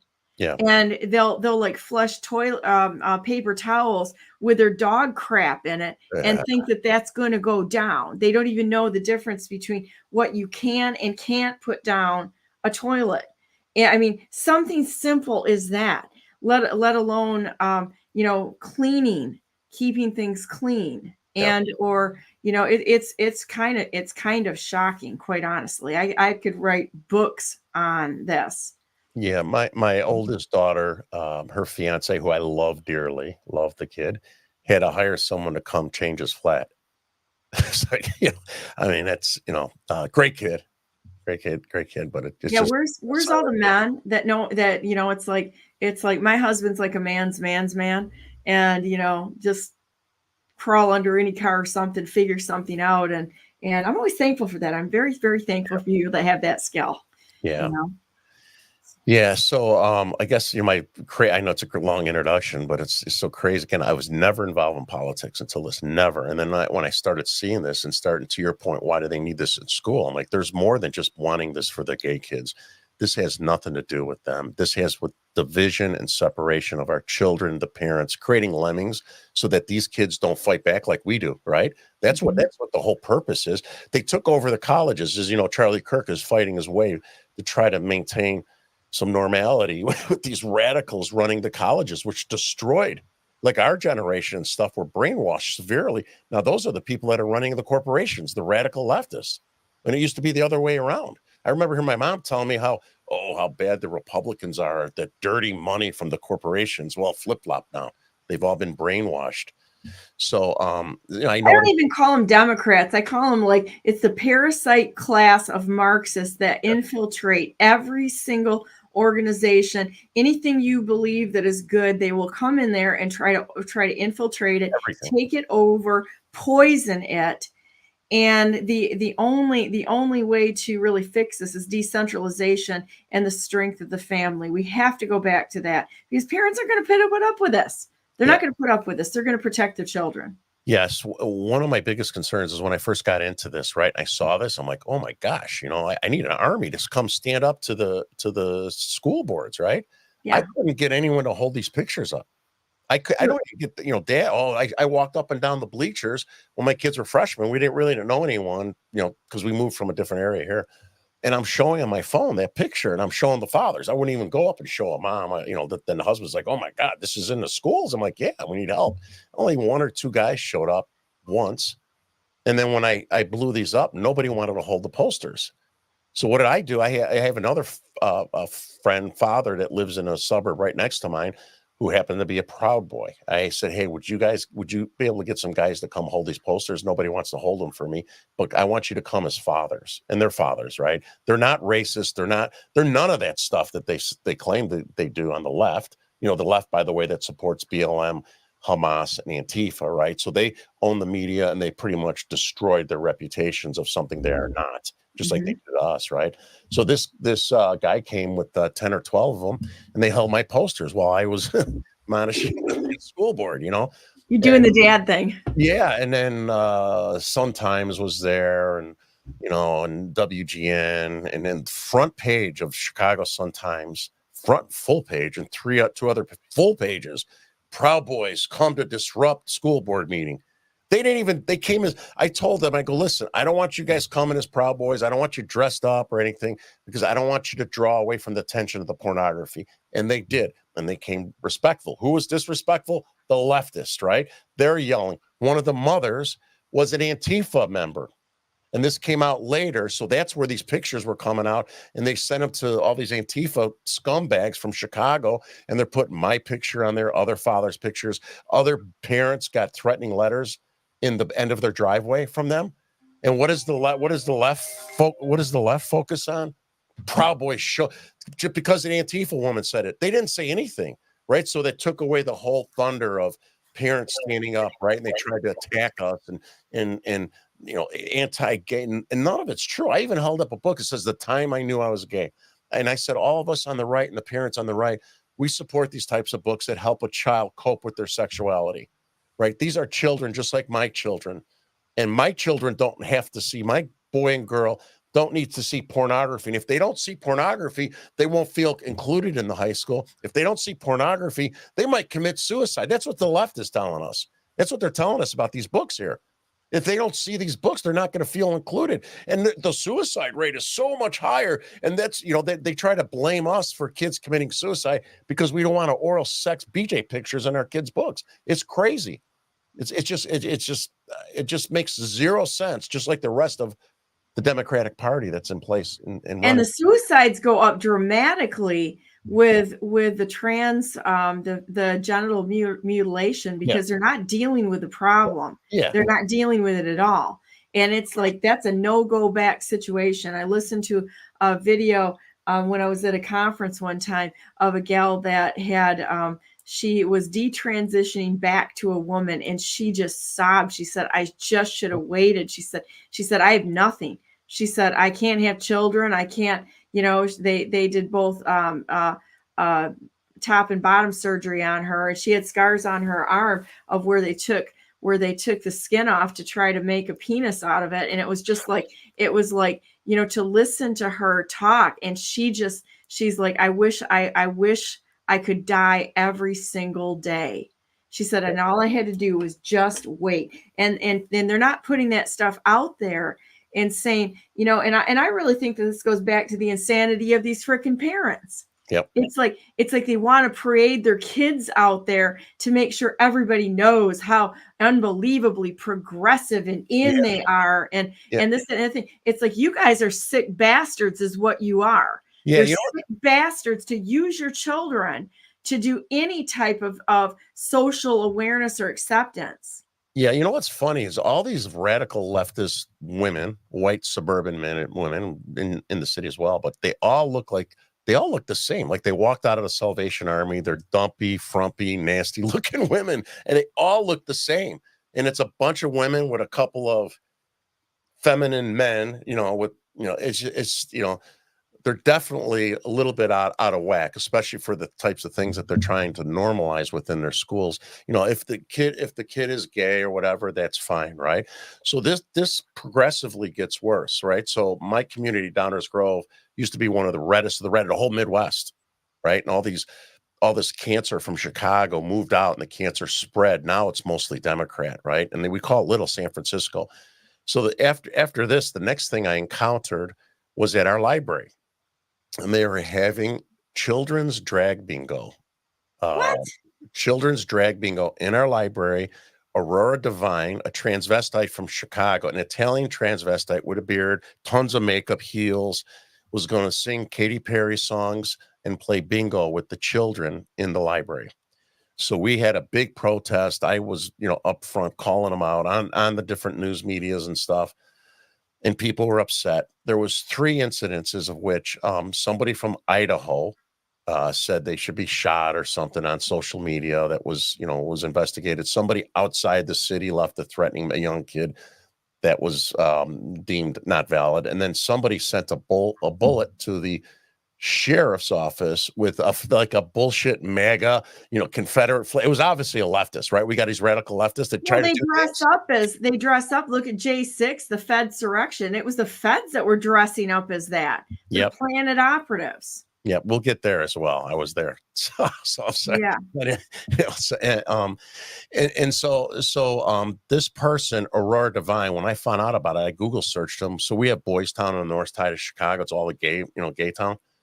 And the guy's advertising himself in the bars as the most raunchy, nastiest performer in Boys Town. So this man was being hired by these Marxists to come and dance with children in our library, destroying their innocence. It's a mental intrusion of their innocence. It's to destroy their innocence and mess them up for life. Yeah. So here's the next thing that, again, this is my early on. This is my transitioning to being far right, saying the things are really messed up, right? And you want to call me far right? I don't care. Call me whatever you want. I'm an American. They can go screw themselves because whatever I am, I'm Donna Brandenburg. I'm American, and I have lots of opinions on lots of things, just like everybody does. Yep, we're in war for our children, our country, and the people who die for this country, and we're in a war, and it's time to act like we're in a war. So the next event was the Methodist Church in downtown Downers Grove. So keep in mind, the same scumbags from Downers Grove High School, same scumbags from Downers Grove Library, the same scumbags at the Methodist Church. They're all the same, right? They're all working together. And guess what they had at Christmas? Drag transvestite Santa Claus at the church. Not my church, but it's just another ridiculous sexualization of children that's unnecessary, right? It's grooming because most of them are a bunch of pedophiles that want access to your kids and to mess them up. And all you got to do is look at all the kids that have been kidnapped and have been lost through, because they'll come in through CPS, the largest human trafficking organization on the planet, grab these kids. And I mean, this is messed up. Yeah. So I got to say, you probably experienced the same. It seems like it's the same group of parents that are defending our kids, right? We need to expand that. It's always the same people showing up. I'm grateful of that, right? But it's like your show, my show. It's our job to get more people to show up. It's the biggest thing I think we need to do, and part of what our shows are representing. So, the night of Drag Santa, we knew HBO was going to be there. They're filming these for real. Yeah. So I had all the parents, from D99 and the library parents. We met at a bar in downtown Downers Grove. I called my old friend, the Proud Boy guy, right? I said, hey, they got to drag Santa Claus for these kids. So we all met at the bar. We had drinks, beforehand, and they had it at the church. And I brought my Santa outfit that I've been using for my 31-year-old daughter since she's a baby, and for the twins. It's like a real Santa outfit, right? Threw it in the car and then went and met the parents there. We had some drinks, and then so we go to the drag Santa event, and the Proud Boys guys went there first. I had to put my outfit on, and then the parents went they were in the front of the church, and HBO's there. And as I come walking up, actually, I'm sorry, I didn't put my outfit on until I drove the car there. I walk up, I see a van with these undercover cops in there, and I see the Proud Boys there, and they actually brought presents for the kids. They brought stuff with them. They didn't come radical. They weren't not even near the kids. Actually, the parents on the front were louder and more, they were by the kids yelling, stop, this is wrong. The grandparents, they were like, it's kind of funny. I'll send you the clip. I should have thought of that. You'll crack up because it was aired on HBO. And so I come walking up, I look in the car, I'm like, hey, officers. And they look, I'm like, what's going on? Oh, well, just making sure everything's, I go, listen, these guys are not bad guys, all right? They brought gifts. They're not going to do anything. They're nothing like what they say, right? Yeah, just, make sure you stand on the sidewalk and don't go up there. And the one guy the passenger cop was looking really mean. I'm like, wow. I go, you're scaring me. I was being sarcastic, right? I talk to the guys. I'm like, hey, I got my Santa outfit in the trunk, so I go, I'm like putting it on, I had a few beers and I'm like, oh shit, where's my mask? I mean, my beard. I didn't have my beard. I dropped it in the driveway. I later found out. And plus, I knew it was going to be on HBO, right? So I didn't really want to, to have my face fully shown, because the leftists, how they lie, right? I mean, it was more so about the left, the attacks, the fake narratives. And I'm like, damn. So then I had, because this was during masking, it was a few years ago, right? So I had I used to wear all these sarcastic masks, the mesh mask where you could see through. I had this mask with a big goatee and a cigar and broken teeth. And that's what I had in my car, which was perfect because it matched. Remember that movie, Bad Santa? Yeah. So it's like, wow, this is not that bad, So I come walking up with my bells, and the cops, I look in there, even the nasty cops started laughing. I go, listen, there's not gonna be any trouble. They go, no, just stay on the sidewalk. So I walk up, HBO guy comes with the boom, and the director, and they're, there's like, Santa, that's how he talked. Santa, why are you here? And I said, I'm here because you guys are here. And I did I made a long statement, but they edited it out. And I said, the only thing they put in there is because I said, I go, you're here because you're indoctrinating our children. What I went on to say, I said, you're not doing this for these kids that you think may or may not be gay, right? Because these children are so young, these children that are so innocent, that really believe in Santa Claus, just like I did, just like my children did. The last thing that these kids, gay, not gay, or whatever, is children, they believe in an imaginary Santa Claus. The last thing they think is, does Santa have a penis, or does he wish he has a vagina? You guys are doing this to sexualize, indoctrinate, and rub our noses in it. This has nothing to do with helping a gay child feel inclusive. This is all about you, right? And it is. And then they go, Proud Boys, why are you here? They go, oh, we're here with our boss, Santa Claus. I'm like, oh, that is hilarious. So I'll send you the clip maybe in the future. You'll get a good kick out of it. And it did air on HBOs all over the place, And then my leftist, radical Antifa nuts who follow us, right? And I'll get to January 6th as well. They do just like we do. We use facial scanning. We could identify, so they could tell from my eyes. They knew Terry Newsome goes as Santa, disrupt gay children. I didn't even get close. I couldn't even see the gay children. Couldn't even see Santa, right? But they do all their BS and lies and stuff, right? And I was clearly there to send a message that this is being done to sexualize, indoctrinate the children.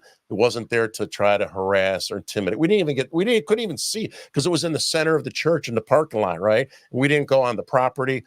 But during the HBO clip, you could hear the parents, this is wrong. You could hear the grandparents yelling. Well, so that was the third thing of the sexualization of our children. That was, got me more and more involved. I go, these people are nuts, right? They're really, really nuts.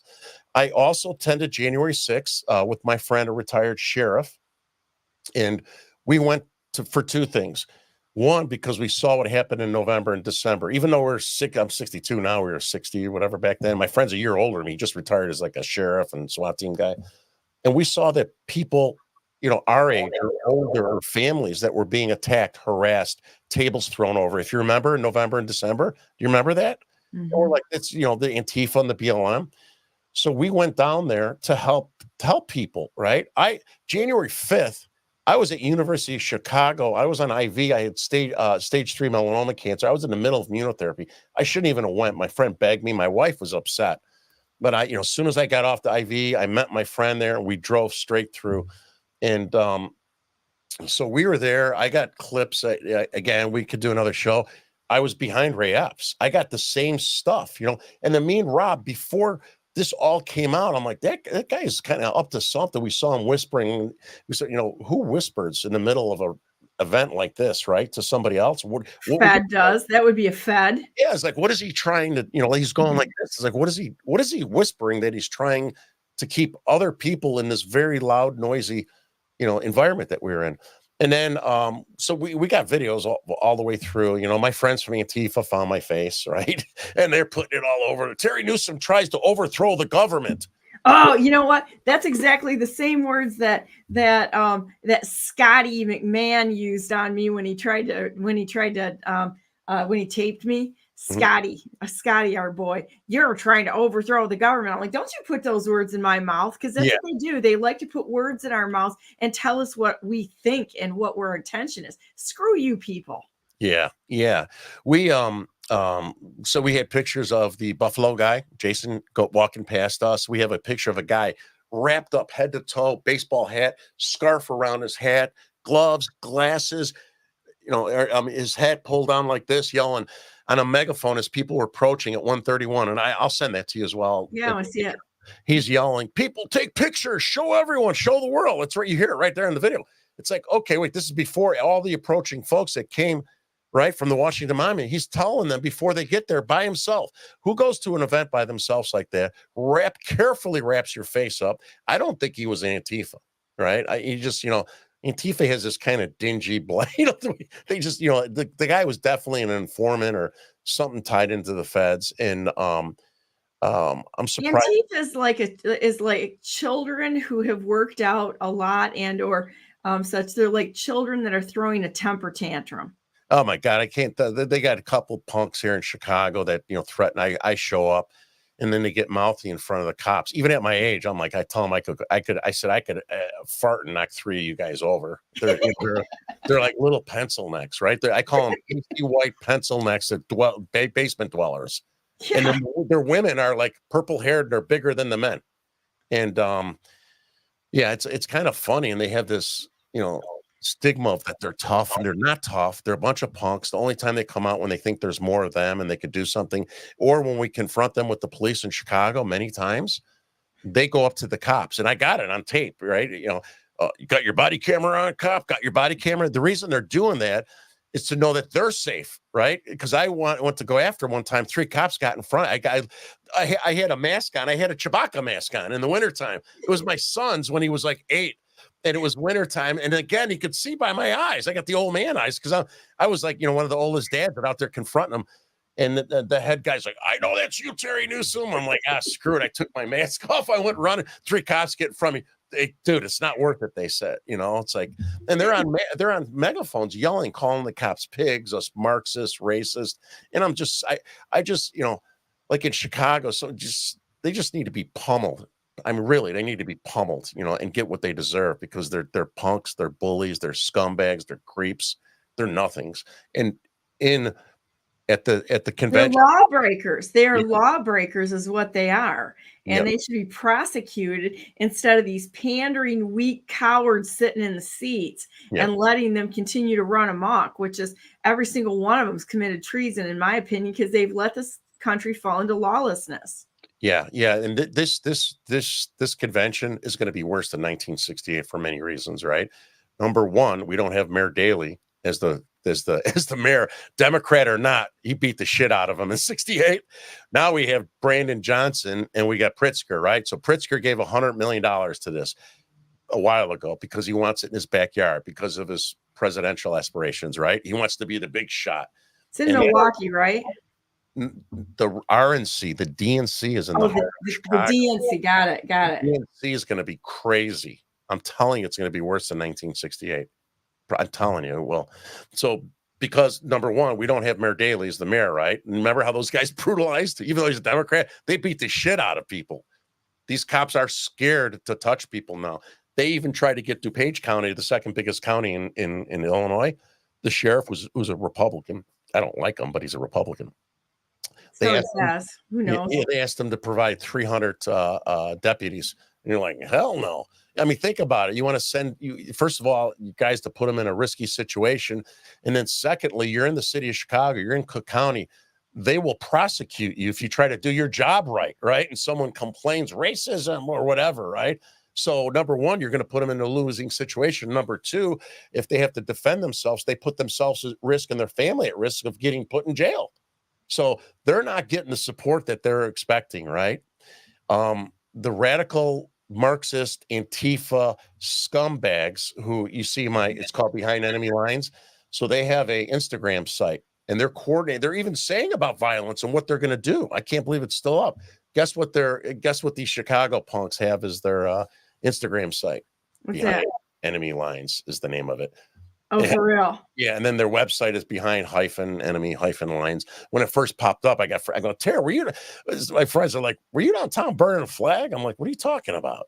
So I guess it's a compliment that these little pencil necks are trying to use that to They copy us all the time. yeah. So I think that's funny. So you're going to have the anarchists. They're expecting 40,000 people here, plus. You're going to have the anarchists, which again was different than 1968, right? Because they're more organized. They're funded by Soros. You have the Hamas terrorist lovers who are working with them together, hand in hand, right? They're going to be there. You're going to have the African-American community, which is going to make it even more interesting. They're fed up. They hate Biden. They're coming together big time in the city of Chicago. They said they're going to show up to show their dislike for Biden, how they're turning their backs on the minorities and spending fortune on the illegal Venezuelans. So these people are all going to, I don't know what's going to happen, but it's going to be crazy. Mm-hmm. Mark my word, it's going to be crazy. And then there was rumors they were going to stop it, and they're going to do it remotely. They're not. And I knew they're not going to, because Pritzker's ego is so huge, and that's his baby to be center stage, right? And so now, and I think it tied back to Ohio. They said that, like when they announced their candidate, Biden, he comes out and it's supposed to be a big thing at the United Center, right? I guess they're doing it virtually. I'm sure you heard about it, right?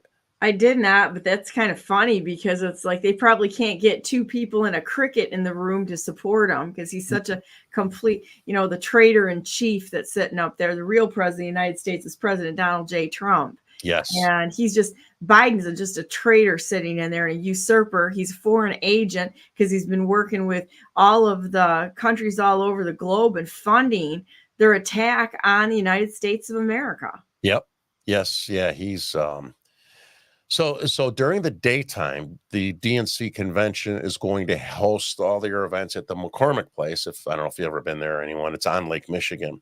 So I'm actually working with other Republicans to put together a Florida Trump boat parade, to go up and down in front of the McCormick Place on Lake Michigan. And hopefully we can see the burning of buildings and stuff from the water, so we're working as on you're that. drinking your sangria out there, just floating around and such. Good luck with the terrorist activities going on in McCormick Place. Yeah, because I think when we were up in Detroit where we met, I think there was something similar that was going on from Detroit, a boat parade. I don't know if you saw that. I saw that. Yeah, it was. I think it was an America First type thing. I don't remember. It was something like that. They were. There's so many different names that these organizations are under, and they change names, and it's kind of like obnoxiously cartoonesquely weird. Yeah. Yeah. So let me see here. Oh, so my friends from Antifa, I peacefully attended January 6th. We left before people went in. The last barrier was the barrier of police officers between the scaffolding, and we left because I told my friend, I go, I'm exhausted, because I had my treatment. I was exhausted. I had a knee replacement that year. I go, come on, Rob. I go, so we left before people got past the barrier, let alone inside the Capitol. And we didn't even know until we got back to the hotel that people got in. I'm sitting on the couch. I'm like, I put on Fox News. I'm like, holy cow, Rob, people are inside, And I had to lay in the grass to rest. I was so exhausted before we got back to the hotel. And so, of course, the little scumbags, Antifa guys, they have a site called Sedition Hunters. I don't know if you're familiar with that, and they collaborated with the feds. Yes, I am familiar with it. Gone through it with Jonathan Pagel, and it's like, wow. Yeah, look me up on there. You'll laugh. They got like 3 or 4 pages of me on there. They call me Big Pouches, and that was my nickname. Oh my gosh, that's hilarious. Okay. And then the Southern Poverty and Loss. Yeah, there you go. Where do I find the? You do a Google search, Terry Newsome, Sedition Hunters, Big Pouches. Oh, this is funny. Yeah, you have to go. There's so many. You got to, if you do the Google search, just do Terry Newsome, Sedition Hunters, Big Pouches.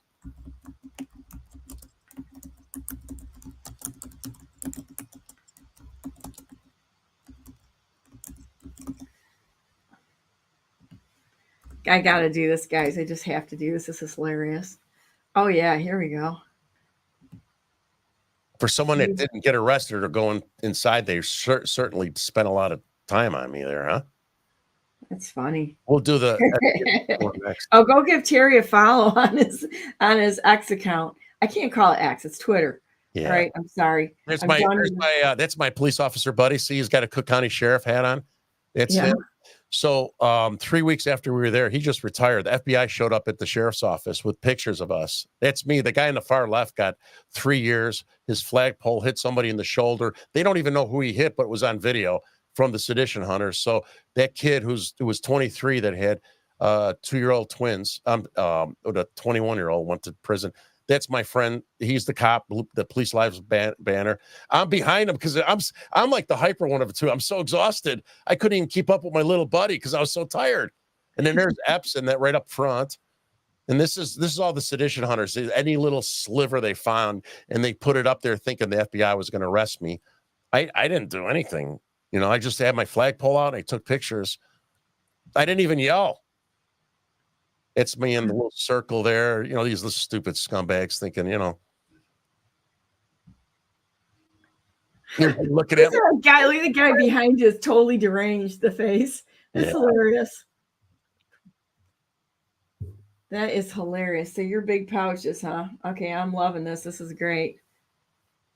Go, Terry, go. Harass the crap out of them. If you go up, you could keep going to the top. You'll see the Southern Poverty and Law Center. And an Antifa associate writes in Chicago.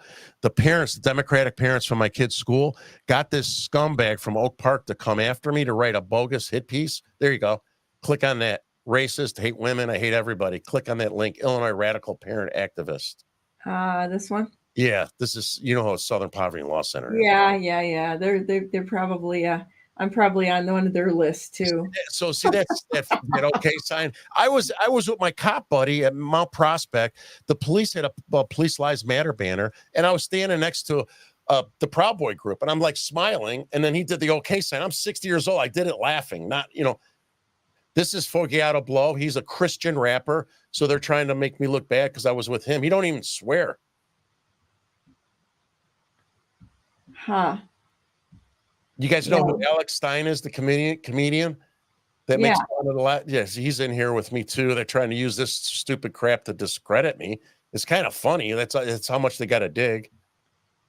It's like, okay, that's about, you know, the depth of it. I put a funny meme of Dennis Rodman, who's a piece of crap, on a post when he was trying to negotiate with Putin to get that woman out, and then this scumbag who wrote this story says Terry Newsome puts racist meme of 1880 slave trade stuff. I'm like, give me a break.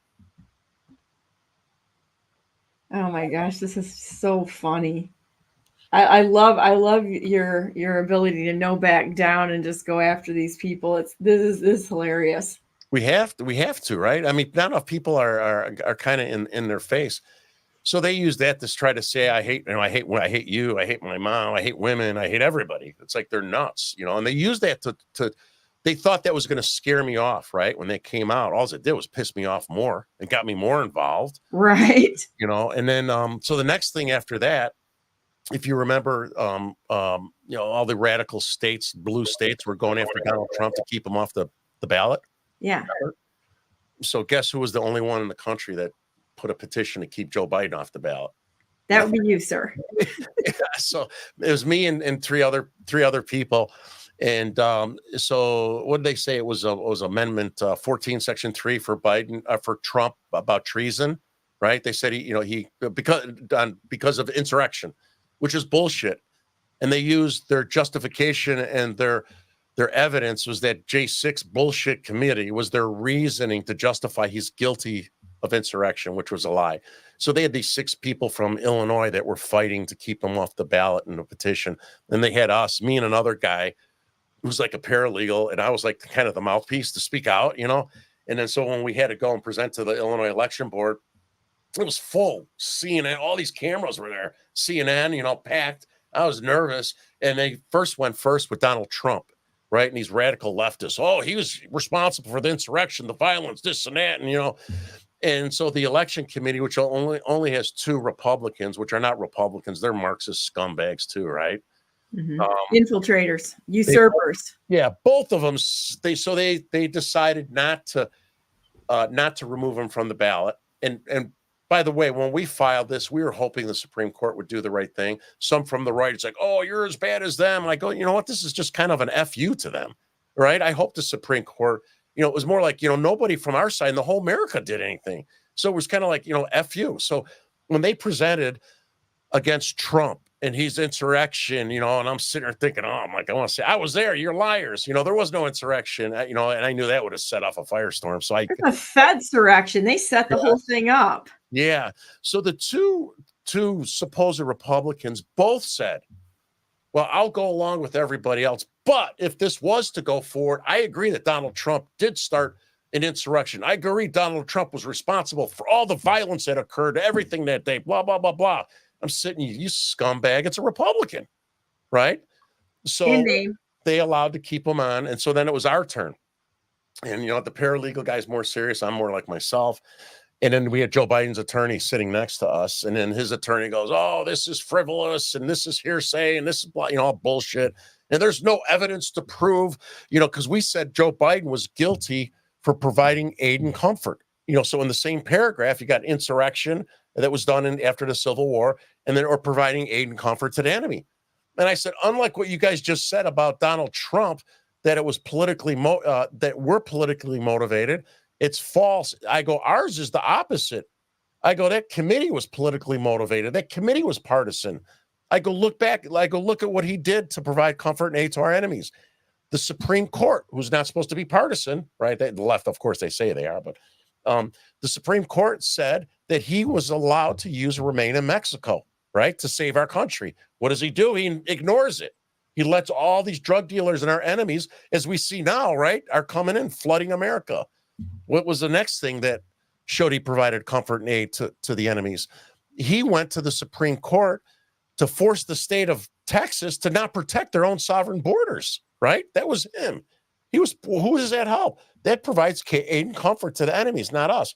And then lastly, he left $83 billion in weapons and military equipment back in Afghanistan for the Taliban, right? And they're using those weapons. And of course, what do they say? Oh, this is not true. Hearsay, bullshit. I mean, if anyone had a valid reason to keep them off the ballot, it's our side, because it was providing aid and comfort. So they threw it out. But, I knew they were going to throw it out. I just wanted to have somebody have a voice to give them the middle finger, right? Just to do it. That's all. Well, we can't stop fighting, and you can't just lay down and let this thing roll over the top of us, because this is a real. It's going to take every single person to stand up and to say something and be awake enough to see what's actually going on and take action with it without backing down. It's going to take all of us. So I'd love for you to stay on into the next hour. Do you have time to do that? Sure. I will text you Ben Bergwam and myself confronting Venezuelan drug dealers. I forgot to send that to you. You're going to like that. They had almost 2 million views. Wow. You know what you can do? If you pull it up, you can actually share your screen if you want. Yeah, I'll send it to you if that's okay. It's easier because I'm like. Yeah, send it. You know where else you could put it? Do you look on the interface there? There's a sign or there's a number or a button that says private chat on right there. You see private chat?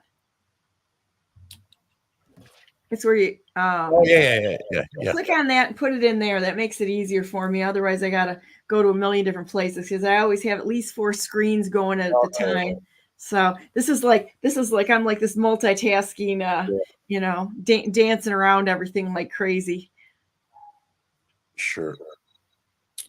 Are you doing a commercial now, or I'm sorry? Yeah, you know what I'm going to do? I'm going to go to my scene so I can take a quick break and stand up and move around just a little bit, and then I'll bring everybody back on in a minute here. So I tell you, let's go to the next hour of Brandenburg News Network with our investigative citizen journalist panel, and this is going to be fun. We're going to do this every week, and we're going to do it on Fridays. But my problem is I've got to go to a funeral for a young officer who was murdered by some thugs last week. And so I'm going to that, going to his funeral and such tomorrow. So I'm not going to be on here live tomorrow, but I am going to play all the interviews that I did with everybody at Turning Point Media Row, including yourself, the interviews that we did. I'm going to be playing that tomorrow morning. So hang on, guys. I'll be right back with the crew. We'll be right back. Thanks.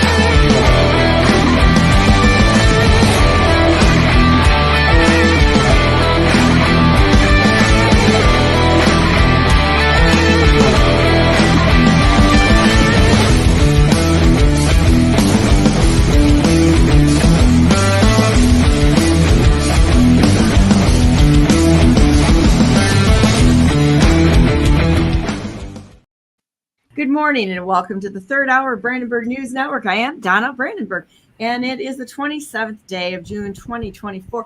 And I'm going to welcome everybody on. I'm going to see if Terry's going to come back or not. Terry, are you there? Yeah. Terry? Okay, hang on. Morning, guys. How you guys doing?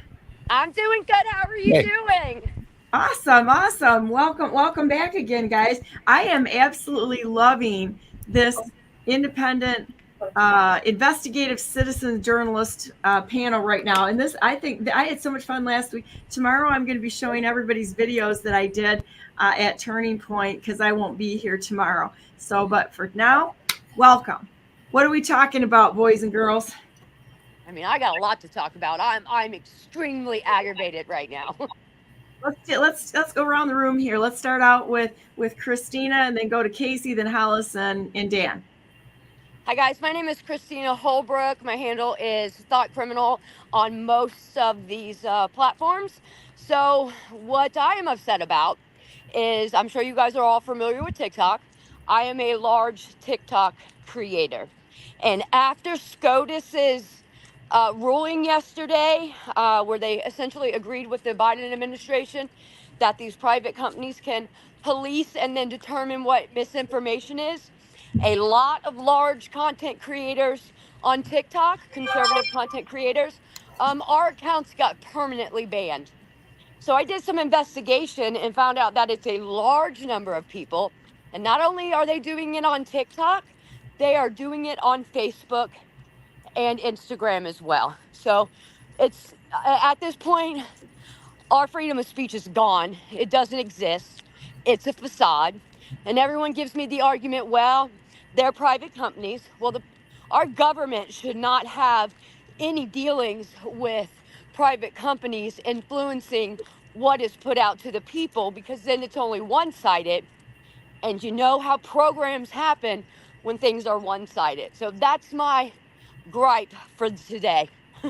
It's unlawful. It's against the Constitution. They have no right to reach into companies and their little public-private partnership nonsense going on, where they're through coercion like that, nationalizing all of our businesses. That's what they're doing. Casey, what's up? Well, what isn't up would be faster to answer. I got all kinds of things going on. My name is Casey Whalen. I'm an independent journalist here in North Idaho. Started out as an activist, and I can actually talk a little bit about that today. I have a couple things I can share. I have a ton of content since I've done hundreds of thousands of records requests in my area and a little bit nationally. But yeah, and I turned into an independent journalist and been working with people in my area organically. And it seems like we're planning and contriving to do all these things, and we're just organically working together with other like-minded people, and we're having a huge impact, and we're running circles around the lamestream media here. So I look forward to chatting with you all today. Hollis and Dan. Hey guys, good morning. Morning. You take it. I gotta take it. So, hello everybody. Thank you, Donna. What's up, Terry? Hey, what's up? Terry, hi. What are you guys doing? Good. So we're still on the road since Detroit, obviously. You know, we're still working our way back home. We'll be home in the next couple of days. You know, this obviously we're Voice of the People USA Radio, Voice of the People USA Radio Network, activist group, all that good stuff. I would implore you to check out fspworldwide.com or vopusaradio.com. But the Free Speech Project is something that we launched last summer, and it is directly it entwines with what Christina is talking about, because believe me, as somebody who got banned and censored the first time in 2007, 2008, 2009, and beyond, I hate every social media network.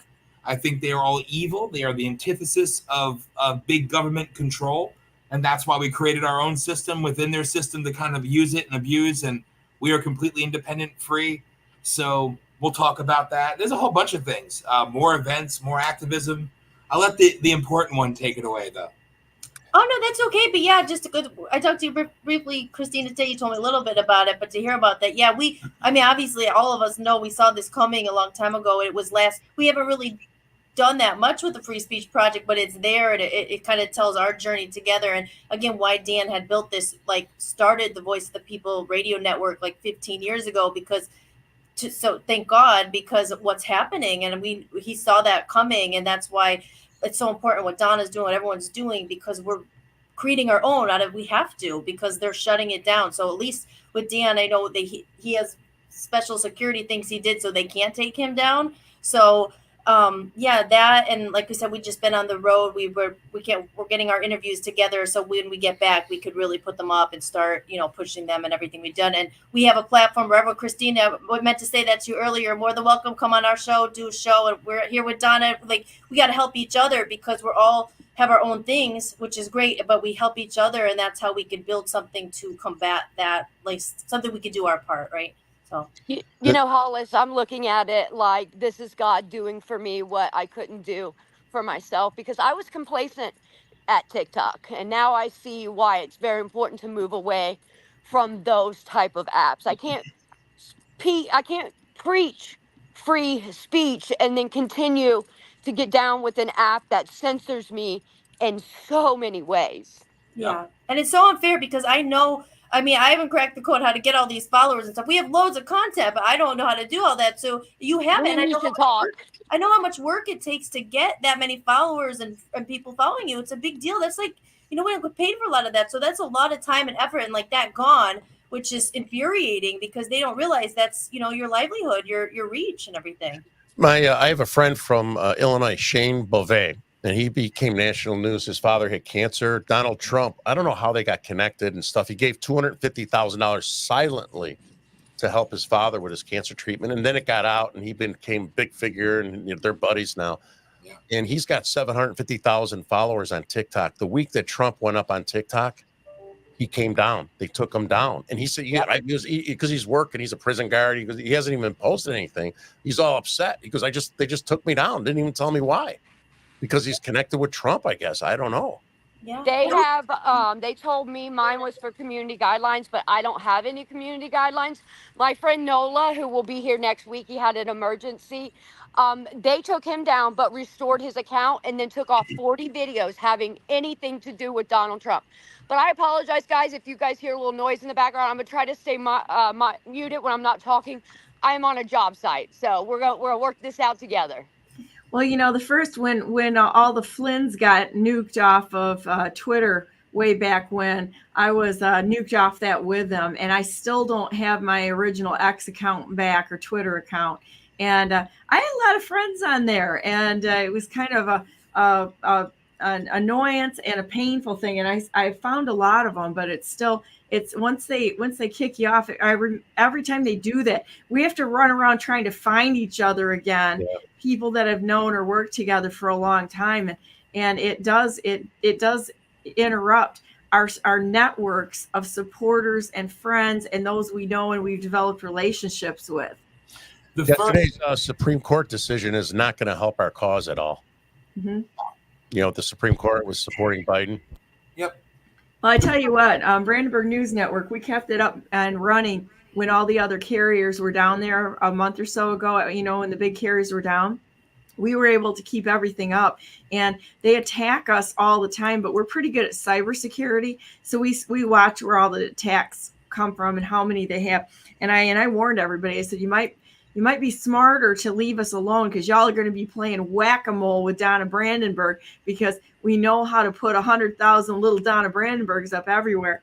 So the next week we put up 2 Tor nodes and the attacks stopped dead. It's like I'm not screwing with you people. And it's like we can find other ways to get around it.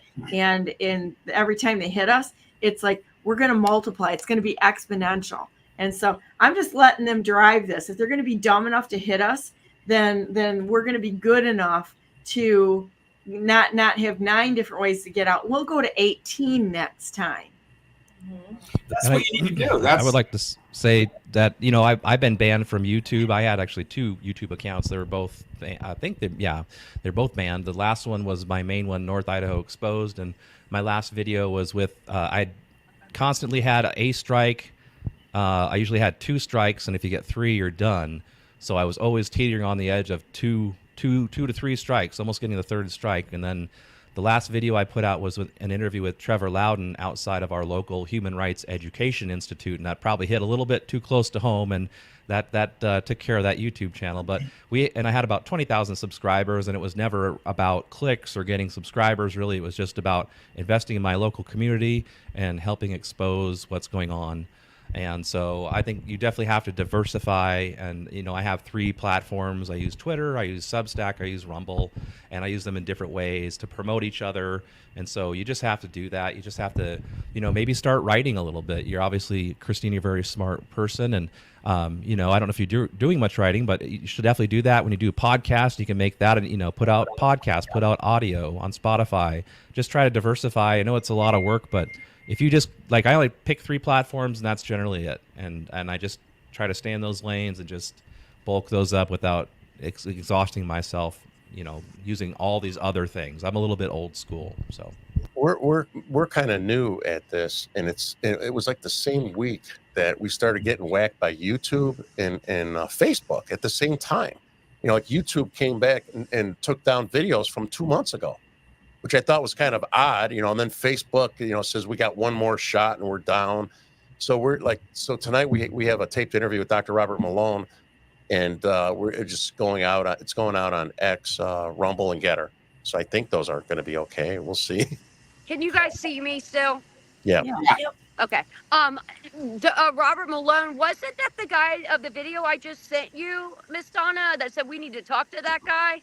Yeah, and I actually met him. I've got his contact, and I was talking to, I think, Terry about it last night, and I'm going to give him a call and get him on here, because he was really interested. And I don't know if you guys picked up on this too much, but I'm a nerd. I'm a serious nerd. So we were able to meet him and started asking him about the different questions. I think he was kind of surprised at the questions that we asked him, because we asked him questions about reverse transcription and what the implications were from that. And he kind of cocked his head how do you know this? And it's because they're nerds. Okay. And it was kind of funny, but good guy, good speaker. He talked about the Ghost Army. Actually, a lot of his presentation included the Ghost Army, which I am really interested in. The Ghost Army. Have you guys looked into that much? Oh, yeah. I have not. That's the first time I've heard that. But I think a lot of people are waking up and doing their own independent research. And that's why we have the ability to ask these questions now, because there's some of us that aren't willing to be fooled anymore. Yeah, here's a there's a bunch of different topics. I'll just put my little Google search here on it. And the Ghost Army was a United States Army Tactical Deception Unit in World War II, officially known as the 23rd Headquarters Special Troops. And they were given here. I'll just pull up on Wiki. That's the symbol. When you see that, that's the Ghost Army, and you'll see that different people. And when they bring that up, they're trying to tell you something. There was a 1,100 man unit was given a unique mission to deceive Hitler's forces and mislead them as to the size and location of Allied forces, while giving actual units elsewhere time to maneuver. I kind of think that they're probably working quite a bit with Space Force right now. And so when you think of deceptive unit, they can do it cyber now, where at the time they actually, one of the most famous stories is they took a dead guy and they dressed him up in a uniform. It's kind of like a very macabre story, but it was pretty creative. They used inflatable dummy tanks. They had all sorts of things to lead the enemy astray and throw off their reconnaissance. So when you think about that, you can think of radio deception, atmosphere, and all the other things that they've done. If you can look it up and find out the one that they did with the Army officer, it's crazy, and it is very funny. And they're involved in Signal Corps, which Signal Corps is that's another whole animal of itself and very interesting. I think Josh is having a little trouble getting in, Miss Donna. Yeah, he did it earlier today too. And so I think somebody else, it was Terry that had a hard time getting in. Just keep trying, Josh. You'll get in. If you click the right link. I don't know why today a couple of you had trouble with it. Yeah. It's the same link I always put out there. And I think there's like two little titles you could click on, but that's the way the link comes up. And then just try it again. You'll get in. Don, I don't know if it now is too late or not, that Gateway story. If you click on it, there's the video of me and Ben Berkwam confronting Venezuelan drug dealers, which is... everybody go to the private chat and check out the links, because this is the easiest way for me to pull things up.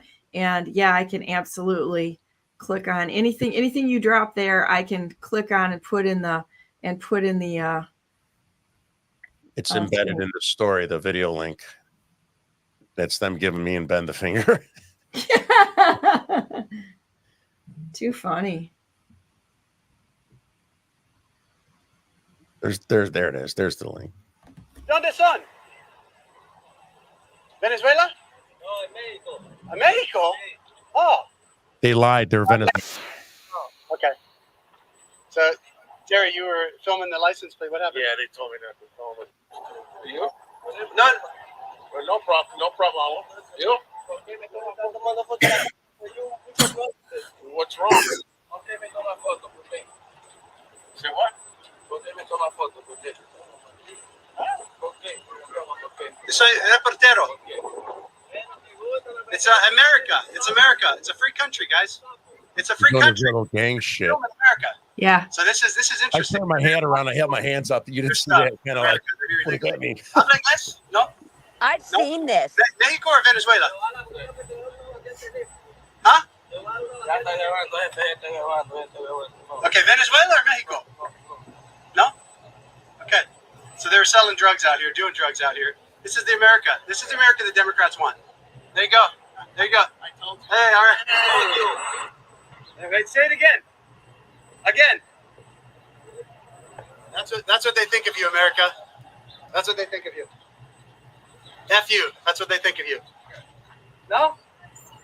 Come on. Be proud of it. Another drug deal going on right there. It's across from their shelter. There's the license plate, guys. Remember that and grab it and vlog it. An Audi, right? Yeah. So this is the America Democrats want. It's all illegal. You got now the drug dealers out here. They don't want to be on camera. Of course, they don't want their license plate on camera. Of course, they flip us off. Of course.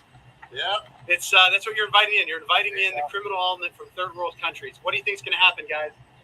It's not going to be good. They're telling American citizens not to film after they invaded our country, and they're selling drugs on the streets of America. That's Democrats' America right there. That's Joe Biden's America right there.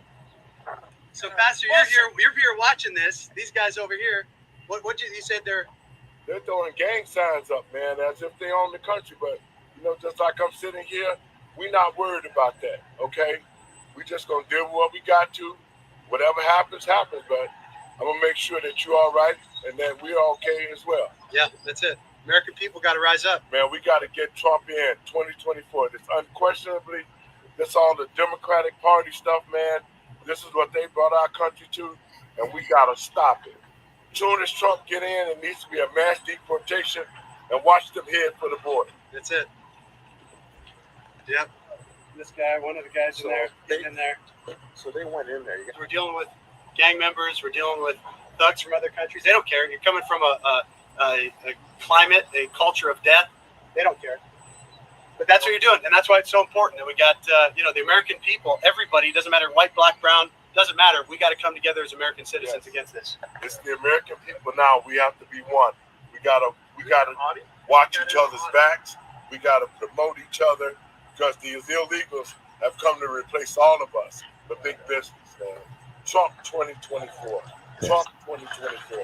That's the only way that we're going to get our country back and make this country great again. Pastor Dave used to be NAACP chapter president, and he's, I work with him a lot. It's funny, after they left, he goes, "Don't worry, brother Terry, I had you covered." He opened up his jacket. There's a 9mm. They weren't going to shoot you and get away with it. So, did you guys hear about the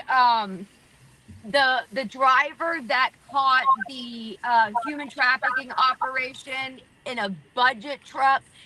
It was breaking news yesterday. It says, "Watch as a driver on a highway in Atlanta, Georgia, notices something odd after discovering a hand or some kind of body part dangling out of the back of a budget rental truck.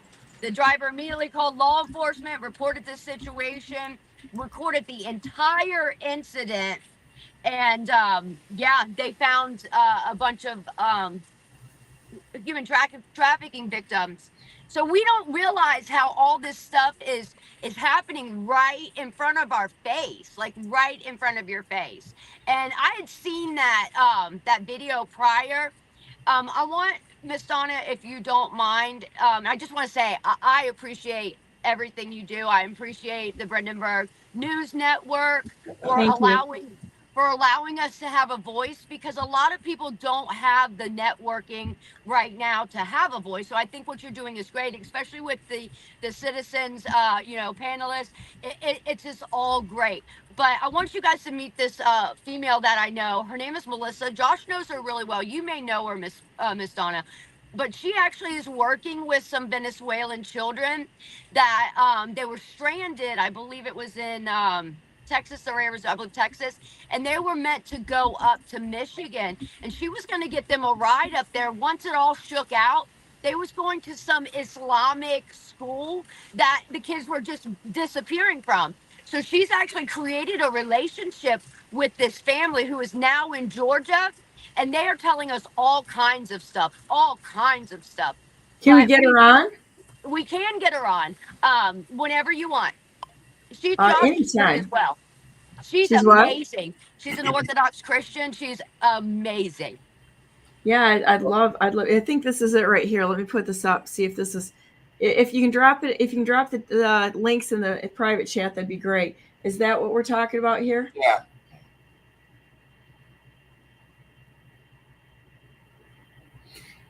Do you know what's aggravating about this?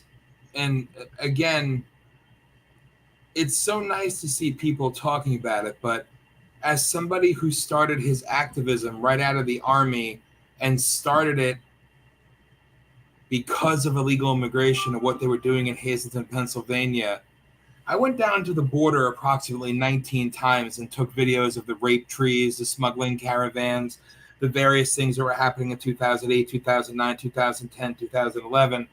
And first off, one of the biggest incursions, and that's what it is, an illegal alien crossing our border is actually an incursion and should be treated as such. You want to set a precedent? I hate all this crap in this legislation. Like even what Lou Barletta was trying to do back when I was really fighting was we're going to fine businesses and landlords. Don't fine them, charge them. Keep going. I'm sorry. I'm clicking. No. I'm irresponsibly clicking right now. That's okay.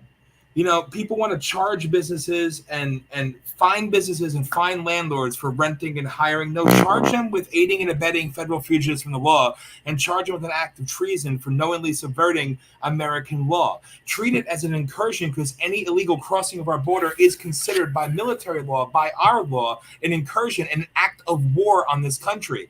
You're absolutely right. Treat it the correct way once, you set the precedent, they won't come again.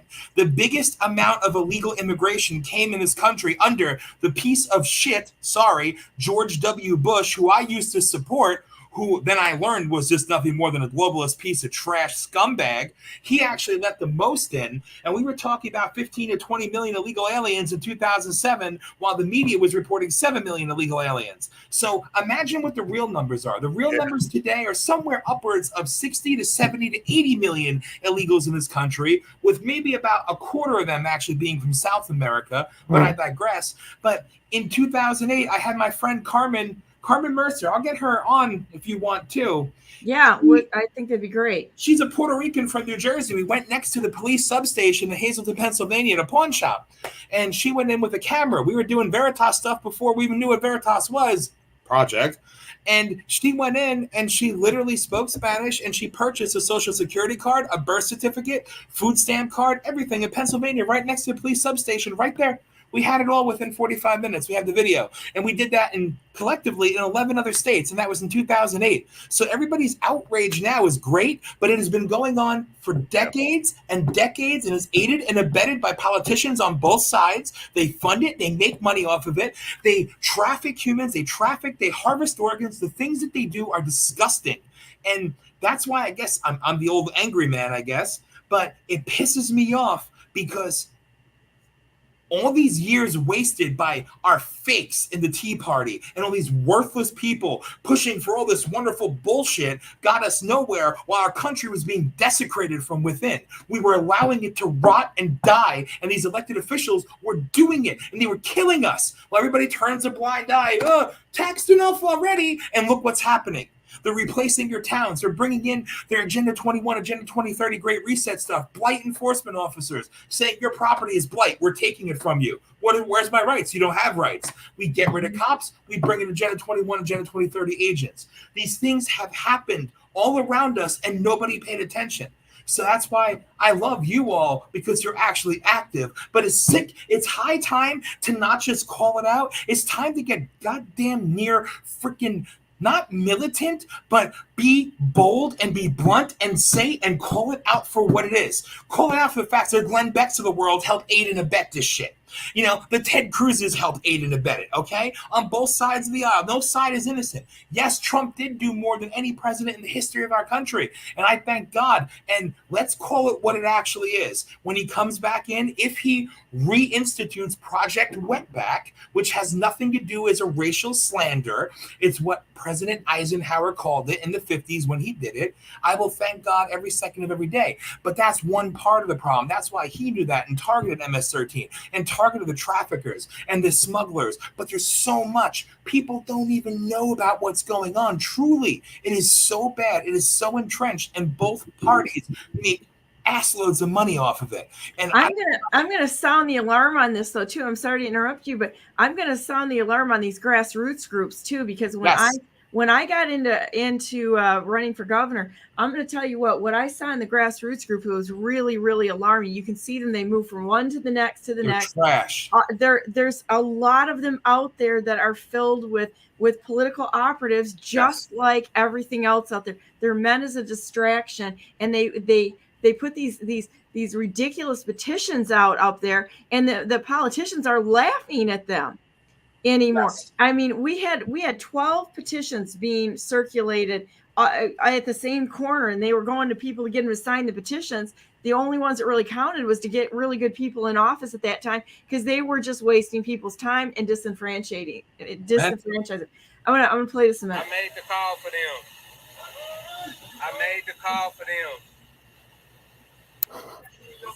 Who they called you for a movie? Unbelievable. Hey, Don, I want to show you this one. I made the call for them. Right. Hang on a minute. I want to show you this one. I know you have it, but I blew these up. I hosted Tom Homan in Chicago a few weeks ago, so I blew up some of these for you. I know I sent those with you, so you don't have to bother looking up though. This is just some of them. Let's see here. There we go. This one right here.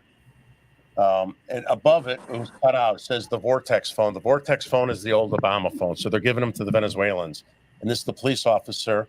The cell phone was found. It was human sex trafficking material on it.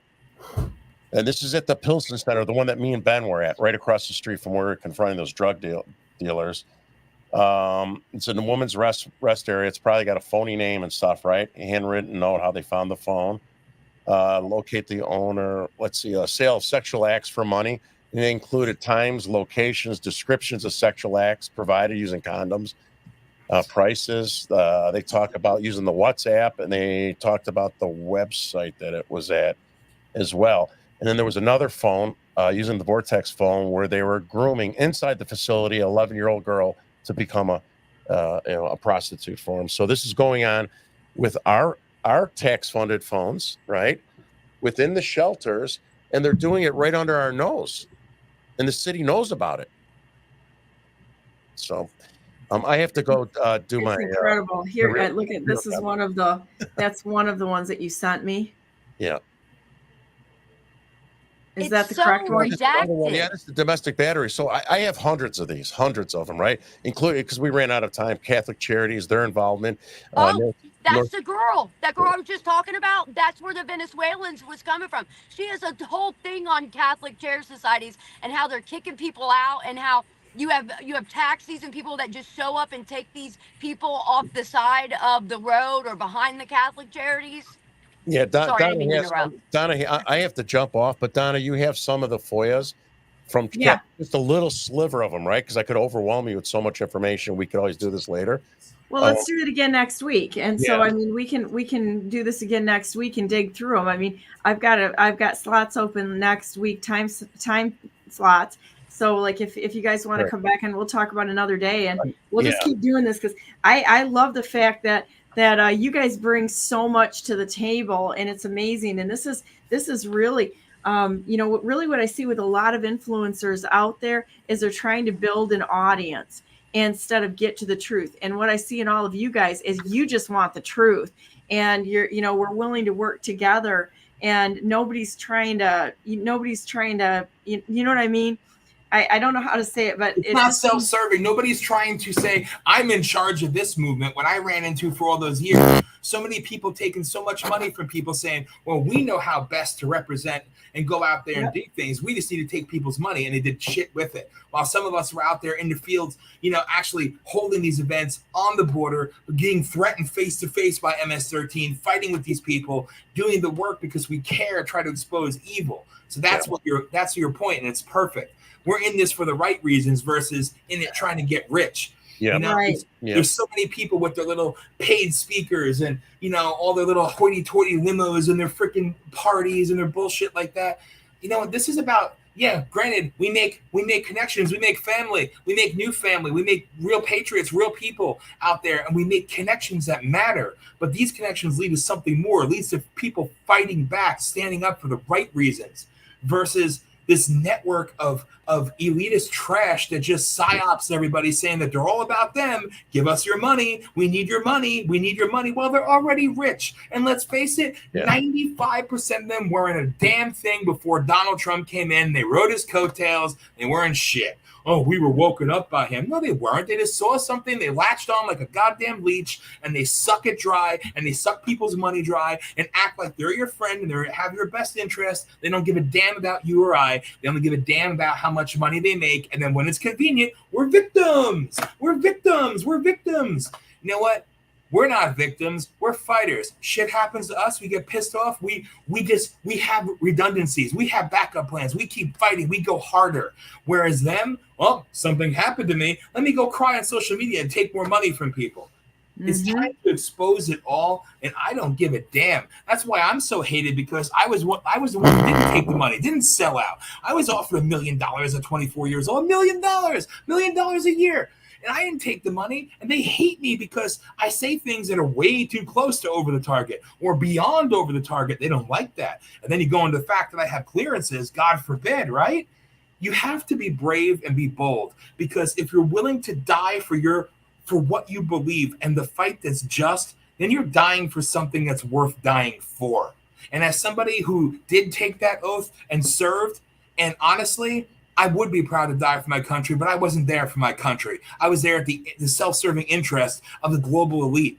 For this, I'm ready to fight, die, sacrifice, whatever, for doing the right thing and going after these bastards on all sides, and not showing any favoritism or blind loyalty to the frauds out there. We need to rout them out, expose them, destroy them, and continue. Not because we want to take their money or fill the void. No, we want to give people realistic hope and show them that you are something too. You don't need an influencer to tell you that you're something, or you have to donate or pay a membership to them to magically be something. We're all something. I'm sorry, Don. I'm pontificating. That's okay. We're Americans, and to your point is that we're Americans, and we're supposed to be functioning like a family, not like this little 16-year-old pom-pom popularity club that's going on in our politics, because that's what it looks like. We had Michigan. I called them the Bobbsey twins. We had Soldano and Kelly, who were out there flirting with all the women. Tudor Dixon was flirting with all the guys out there.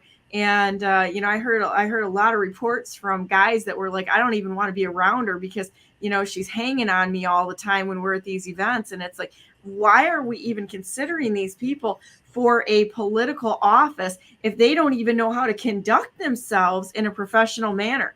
And we're going to get what we want if we have this sort of pandering out there. It's horrible. Casey, what you got to say? Hey, I'm going to drop off. It was nice meeting you guys. It was great.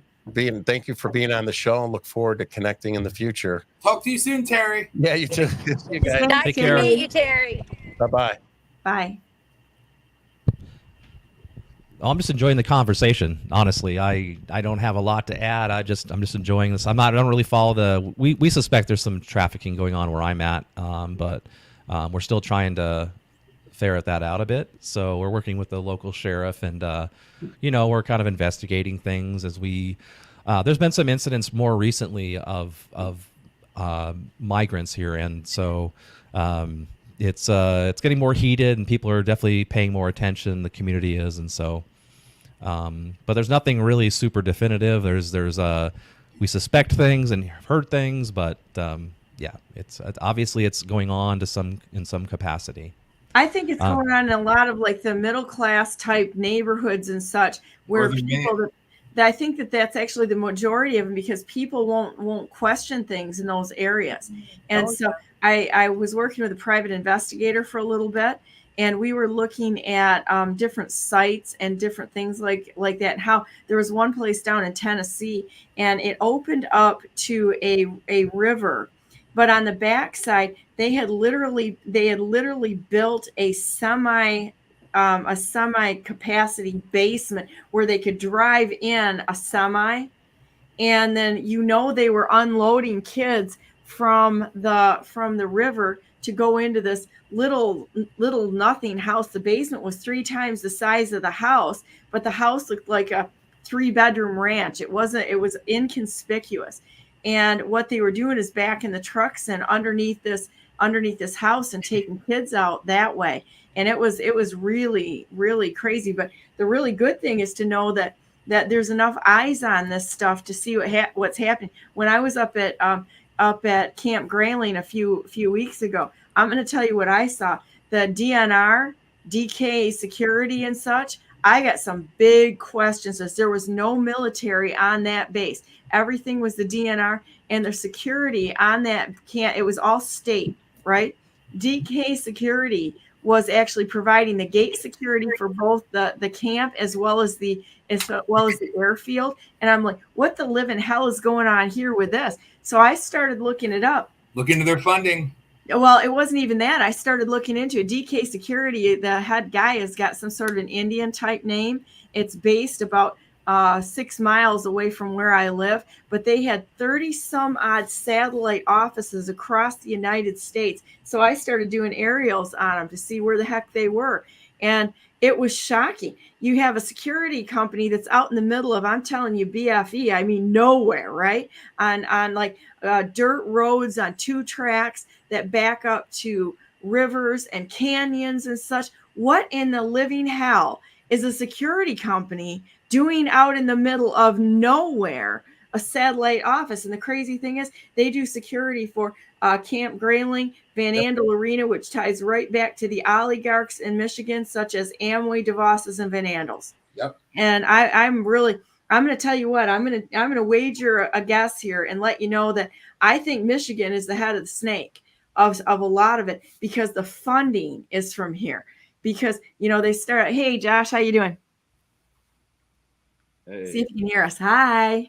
So I think the funding is from here. When you look at the funding and the millions of dollars and how they're buying our elections and such, and then you can track Betsy DeVos right back to J6 and her resignation on J7, and all of a sudden Pence gets $22 million thrown at him, the traitor that he is, and on and on and on. These parasites are all connected. And you look at what's happened with the Van Andel Institute. They have a couple of scientists there that were docked in the millions of dollars for transporting Chinese viruses and such. I mean, it's all tied in. And when you look at it, the DNR is in charge of 4.6 million acres in Michigan. They've got all the mineral rights and logging rights. And I'm going to show you this. I'm going to try to pull it up, because if you're not asking questions about this, you should be. I'm gonna bring up a satellite map. Wasn't that what we was just talking about the other day, Miss Donna? I think the DNR, or I think they have a large amount of influence in moving people everywhere. They do. There's no two ways about it. They're funded too much. And when you look at the only people at Camp Grayling that had a big presence was the DNR. And I'm like, and they were clear cutting. So protecting our natural resources, hell no, they're not doing that. They're absolutely pandering this state and clear cutting the state of Michigan. I'm going to see if I can bring this up so you can see this, because I think this is going to show you what I'm talking about here. All you got to do is look at a Google map of Michigan, and you can see, 3D map. Let me see if I can zoom in on this a little bit. Now I want you to look at Michigan. All of a sudden, you're going to notice a discoloration. Check this discolor, because I looked at this for a long time and I couldn't figure out what the discoloration is. Those bastards are clear cutting the state of Michigan. Bam, there's your proof right there. Just check this out, because look at what's happened here. They're freaking clear cutting the state of Michigan. If you don't think they're doing it, I saw it with my own eyes. They're lying. It's just like when you look at the ones that are set to protect us, they're the ones that are killing this nation. Here's Camp Grayling. There's Lake Marguerite. And check this out. Look at this. This is not farm ground, people. What is going on up here? It's not all farm ground. Why the discoloration? Why the clear cutting that's going on up there? Well, I thought they were supposed to protect our natural resource and stuff. No, there's a discoloration because the land is bare. Well, they're doing a lot with spraying the chemicals, and we're putting that stuff in our body. You guys remember the viral videos that just went around with the fruit where it was all rubbery and stuff? Yeah, I just saw that. Yeah, well, just saw that yesterday. That's Bill Gates spraying some chemical. The company's called Apeel, APEEL, and when the fruit starts to get rotten, they spray this on there to prolong the life of it. But it has so many cancer. Was that carcinogens? It has so many of that in it, and it's like all of the what they use to get this passed. One of the agencies was like, well, it could cause cancer to your organs with prolonged use. And I'm like, how is this even legal? They are killing us off. They are taking us out. And they're also putting the mRNA and everything. So you have Soylent Green and mRNA being spread everywhere, and mod RNA. Nobody talks about the mod RNA. They're always talking about the mRNA because that's the shell game, if you will. So basically, they're force feeding the vax on everybody, whether you want it or not. They've been doing it for a while. Yes. Soylent Green is real. Nobody questioned when the COVID patients died, and they literally liquefied the bodies and poured them into the waterways and soils. Calcium. Yep. From the bones. They use it for food. Yep. Done deliberately. So, and this has been going on for quite some time, but this is how they're doing. That's why they push veganism, because they want to really get you in the veggies, because the veggies have been their latest experiment the last 15, 20 years. Soy is good for you. Well, soy is fun because that's been, genetically modified forever, and then, now, and this is a shame because I think I would fall more onto this route, Carnivore, eat more meat, of course, because now look at my chicken breast that's as big that I got from Purdue. That's totally natural because you see chickens that weigh 300 pounds walking around, right? See, they're getting you no matter which way because it's all about population control and reduction. All this, everything has to do with going back to the Georgia Guidestones, the climate, hoax, all that BS, but it's all about killing you. But in the meantime, they're having their fun via paperclip. And they're doing their lifetime chemical experiments on all of us, our medical experiments. We are all the lab rats. And they like when you run towards what's safe, right? What's safe? Well, I'm going to drink water and only water, and I'm not going to eat anything, and I'm going to live off supplements. Great. Well, they got the water poisoned. I work for the water companies providing high-level security. I've seen what they do, too. It's sick. Every level that's supposed to have your best interest, it's contaminated, it's destroyed. And then you look at the natural resources, Donna, where we moved to in Maine, that northern part, sky's clear, water's clear. Well, we need to take it over. So we have trafficking, we have sex trafficking, we have murder, we have drugs, everything being pumped into this part where it's still America, like the UP and Michigan. All this beautiful land, but a lot less people, beautiful land, or like New Mexico. They would need to take over all that's natural. Nobody cares about the flyover states or the flyover areas. Yes, they do, because they're having a field day running amok because northern Maine has one of the largest mineral deposits in the country right up there and under the mountains, under the water, everything else. So much so that Silicon Valley wanted to move there, but no, they kept it away. Why? Because they want to harvest that money for themselves, mining. I'm sorry, I could go down so many different paths and expose it all, but this is what they do. The places nobody looks. Michigan, who cares about Michigan? Maine, who the hell cares about Maine? Who cares about New Mexico? All these different, Nebraska, who talks about it? Just because it's not spoken about, that's what they want. They want you distracted because that's where they're focused. What they don't talk about is what you need to focus on, because everything else is them telling you what they're doing while they're doing it to you and keeping you dumbed down, distracted, and MK Ultra'd in real time. No more of secret experiments. They do it via our computers and our phones. They have everybody controlled. So it is just, it's demonic. It's evil, but it's real, and you don't back down. You don't sit there and pray for God to come and save us. You fight back, and you don't pray for your enemies. Fuck your enemies, and you help God take them out. Take out the trash. That's how I view it. And so while we're at it, I'm sorry. Fuck the CIA. So Big Pharma swoops in after they make you sick, and then they profit on that. The medical community is the devil. I mean, look at their little two snake things, and it goes as far as COVID. Those people that took COVID, you done opened yourself up for so much shit.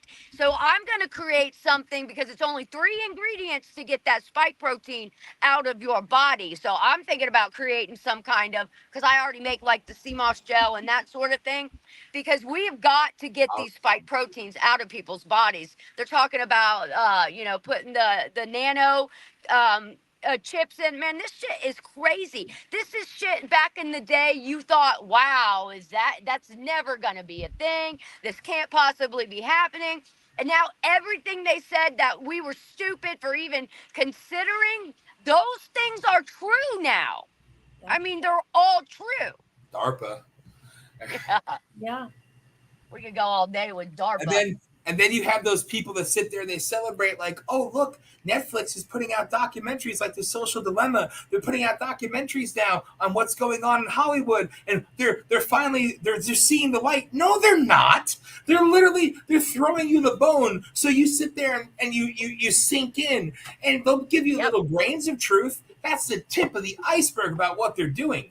And again, The Social Dilemma is an interesting one. Nobody talks about it anymore. But you really focus on what that is. They tell you how they know if you're having a bad day. They know if you're sad, if you're happy. They know if you're horny. They know if you're hungry. They're literally controlling you, and they sell your emotions. They sell advertising. They sell you. You are the product of these social media companies, a.k.a. DARPA. It's always been DARPA. It's always been funded by the government. So we sit there and we put everything on social media. We want likes. We want love. They love that shit. They know all about your life. where Exactly. you've been, where you're going, who your family is. And the fucked up part about it is we are the ones that gave them all that Yes. information. Mhm. You Yes. can scroll through maybe 5 of my videos and you'll know exactly where I live. I mean, I wouldn't advise coming to the front door, but we've given them all of that information. And Yes. now with what SCOTUS just did with, agreeing with the Biden administration and that misinformation, man, they're trying to take us down one at a time. And One here's- at a Well, time. We're falling for it. industry of selling information is when you look at what they're actually doing is the data is where the big money is. Right. So if they can, the last census that they sent out, I have a friend who was telling me what was on the census when they opened it up. When do you leave to go to work in the morning? Personal habits, not the things that are supposed to be there to determine representation in the government. No, they have way usurped their authority, and they're asking for personal information on you. And if you guys didn't know this, but the MIGOP started this nonsense trash program called Good Neighbor Program, where they were literally trying to get people to spy on their neighbors, family, and friends, and put in information into their database, like dogs, what's their pets' names, and on and on and on. It never ended. So anybody that jumped on with that literally committed treason in the United States, a violation of the Constitution, because they turned them into spies to spy on other Americans and create a database because there's so much money in it. So when you look at these petition gatherers and that sort of thing, ask yourself a question: is somebody who is paying the top bill, and what are they trying to achieve? Not that all when you're looking at like every part of that can be hacked, as evidenced by what happened to me with the petition hacking in Michigan. But it's more than that. It's the issues. It's this, and they don't really care about your signature because they're cheating on it anyway. That's what I had to find out the hard way in Michigan. They're cheating their ever living asses off. That's what's happening. But they're doing it to sell personal information. And when I was at the Board of Canvassers meeting one time, and I couldn't believe what I heard. This guy that was doing signature comparisons, he sat up there in front of the Board of Canvassers, and these guys sat there like a bunch of carp with their mouths, just like trying to remember to breathe, right? And he brings up the fact that he was doing signature verification. Jonathan Brader let him walk out of the Board of Elections, who is also the chairman of the board of ERIC, with the entire he was able to take all of the petitions and scan them all and take up signatures, addresses, and all of that. Walk out the door. This is just a guy that does signature verification and such. And he said, and he shipped it to Bangladesh for verification to the signatures that they already had on file. They've been doing this for decades. Yes. And not one person except me in that room just about fell flat on the floor going, are you totally shitting me? This is total foreign involvement in our elections, even on this level. They say they've got signatures for things. How do you know? We can't audit it. Nobody can get in there except for their little complicit puppets that make up their rings of deception. That's right. It's all working together. Every one of them. Every one of them needs to be tried as traitors from top to bottom. All these people that have done stuff to manipulate the nonsense in our water, what happened here with the Flint water and the Benton Harbor water in the state of Michigan, this was intentional. Yep. I do not believe that there were accidents. I was going to say, Christina, someone you should check out. I found this, talk about like an attack on our health and our bodies. I found this one woman, and talk about someone who's not doing as an influencer. I don't even know if she's there anymore. Her name is like Sabrina Wallace. I don't know. She talks about something called the WBN, the Wide Body Network, and all about how even like the health in the future, that they can do things from far away from us. Like, you know what I mean? With Dan would say with the people who got the vaccine, one day they may all just start getting sicker and even dropping dead. And she explains it. I mean, I'm not doing it justice at all. You just have to look her up because I'm trying to understand it. But she was What's her name? Her name is Sabrina Wallace. I think she did something called like the Synergist. It's on Twitter, and I don't even think she's on it anymore. She might be on it, but like the way she's explaining, I was so freaked out when I heard what she was saying, because I kind of understand it, but she's very, very technical and obviously not doing it for followers, influencers, and she got shut down everywhere. She might still be there, but it's so scary what they're doing with the 5G and how they could actually control it. If they want to give you a heart attack, I feel like they can do stuff in the future, right? I mean, you know even more about it. Of course. Yeah, there she is. She's awesome. Oh my God, she's a badass. But I like it's very in-depth stuff she's talking about. I don't understand half of it, but she tries to give techniques and stuff to protect yourself about what they're doing. And she talks about how they can hack the body. Yeah, they can hack the body and everything. Simplest explanation tailored specifically for those of you from radio frequency, information technology. In other words, the people that for the last year and a half I've been bitching at, going, how do you guys not know? And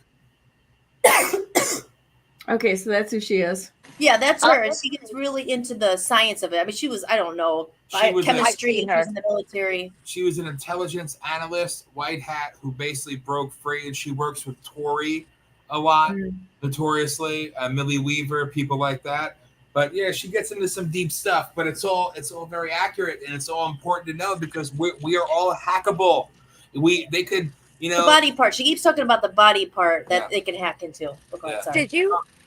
Did you guys see the video where it was in another country? There was a priest that was doing an exorcist, and you know when you talk to a demon or someone that has possessed someone's body, you know, under, you know, Jesus Christ's authority, they have to tell you the truth.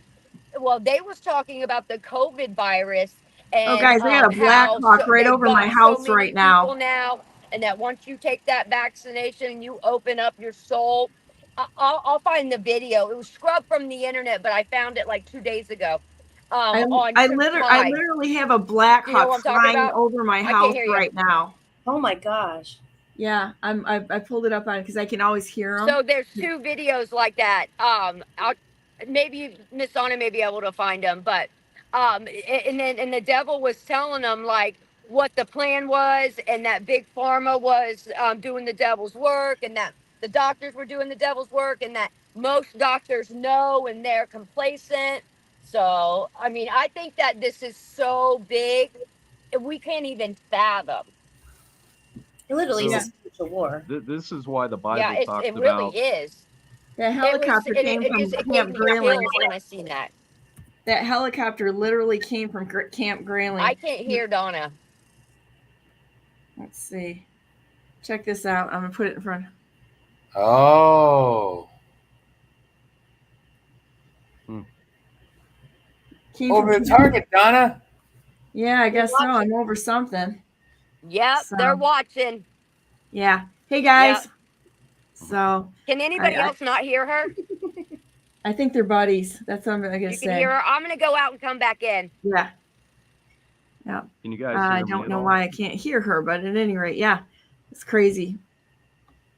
We got a lot of. I watch the planes and such, and the reality is that the aircraft is we got a lot of helicopters up all the time around here, and it's real interesting. A lot of the time they have the transponders off, but you can hear a Black Hawk or a Chinook, you know, miles away. It's not like the little guys. They're pretty impressive. I'm just like, land here. So you have contingency plans in place, Donna? Always. Yes. That's what I like to hear. Yes. I am the world's best pivoter when things go to hell, because you just kind of got to do that once in a while. I can't wait till we hang out more. We could just expand our our empire and protection methods. Yes. I think that's good. Yeah. Well, it's 12 o'clock, guys. I don't know if you want to keep going for a little bit, but we can stay on for a little bit. You know, the great thing is because the only one that can shut this off is me. Only one that can censor it is me, and I'm not going to censor it. Good feeling.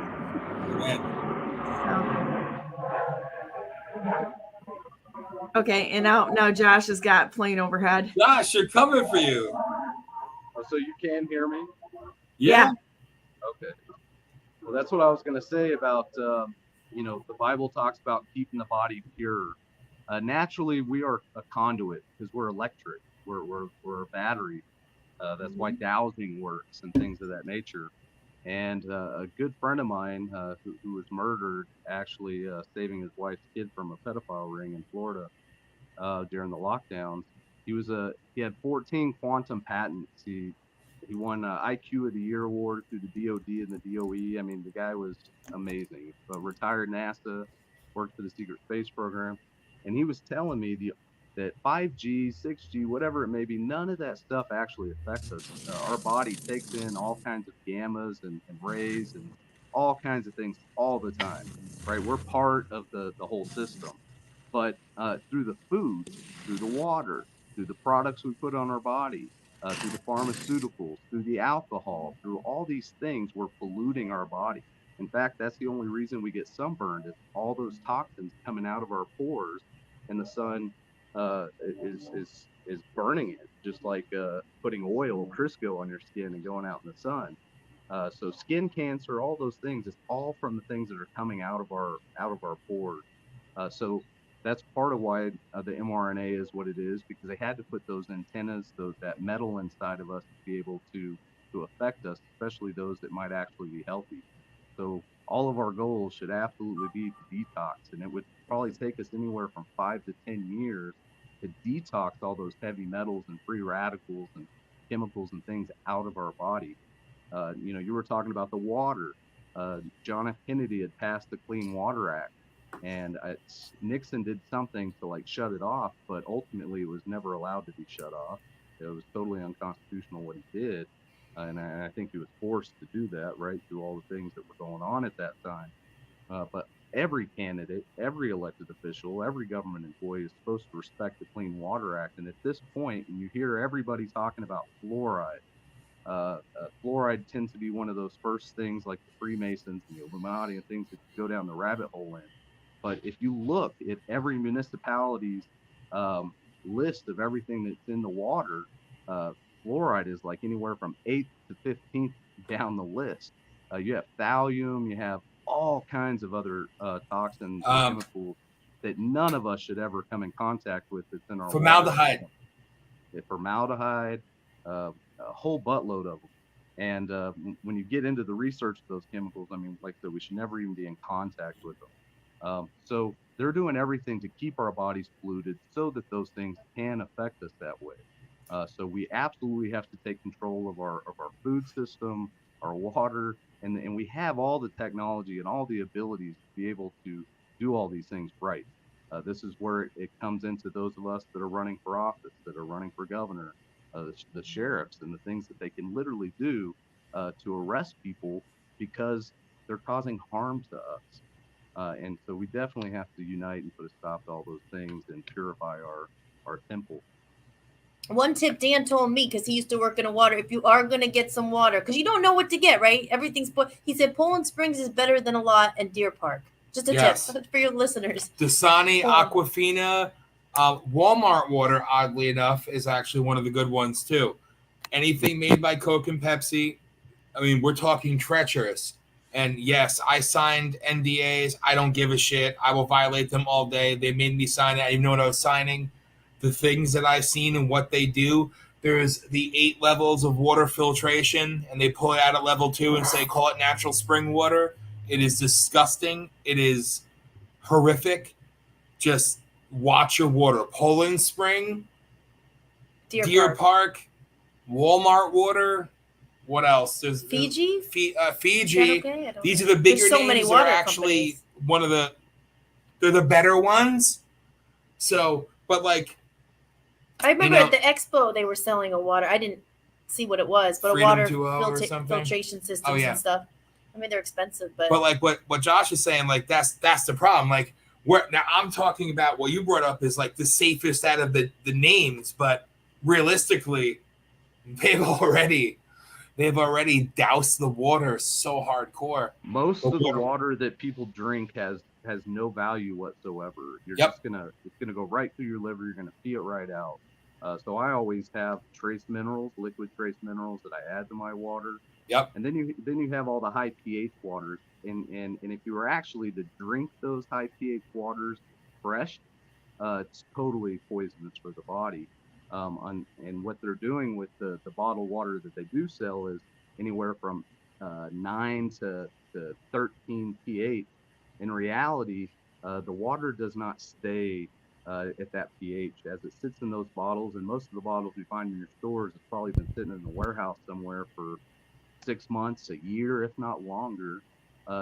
In reality, the pH is not that high at all. So it's total fraud, and those companies should absolutely be sued for all that. But we have to be drinking good water. I try to stick to spring water of some kind, just to be able to get those minerals and it have some value. I'm going to go back to what we were talking about with the fluoride, and I don't know if everybody knows that, but the aluminum industry was tasked with getting rid of a waste product, and that's where the fluoride in our water came from. And it was from one study that they had that they based the entire fluoride narrative from. And that's what they did, but it was actually to get rid of an industrial waste product from the aluminum industry. And so they're like, well, hey, we'll put it in the water. And they hung it on a fraudulent study, one fraudulent study that was highly misleading. And once again, there's nothing new under the sun. If you go back to Rome and dig and take out their piping systems, their aquifers, not their aquifers, anyways, you'll find fluoride in those aqueducts. Aqueducts, thank you. You'll find fluoride contamination in those systems as well. It's nothing new. They obviously always want to dump the popular thing. Well, guys, let's start with something that's going to bring some joy into the room.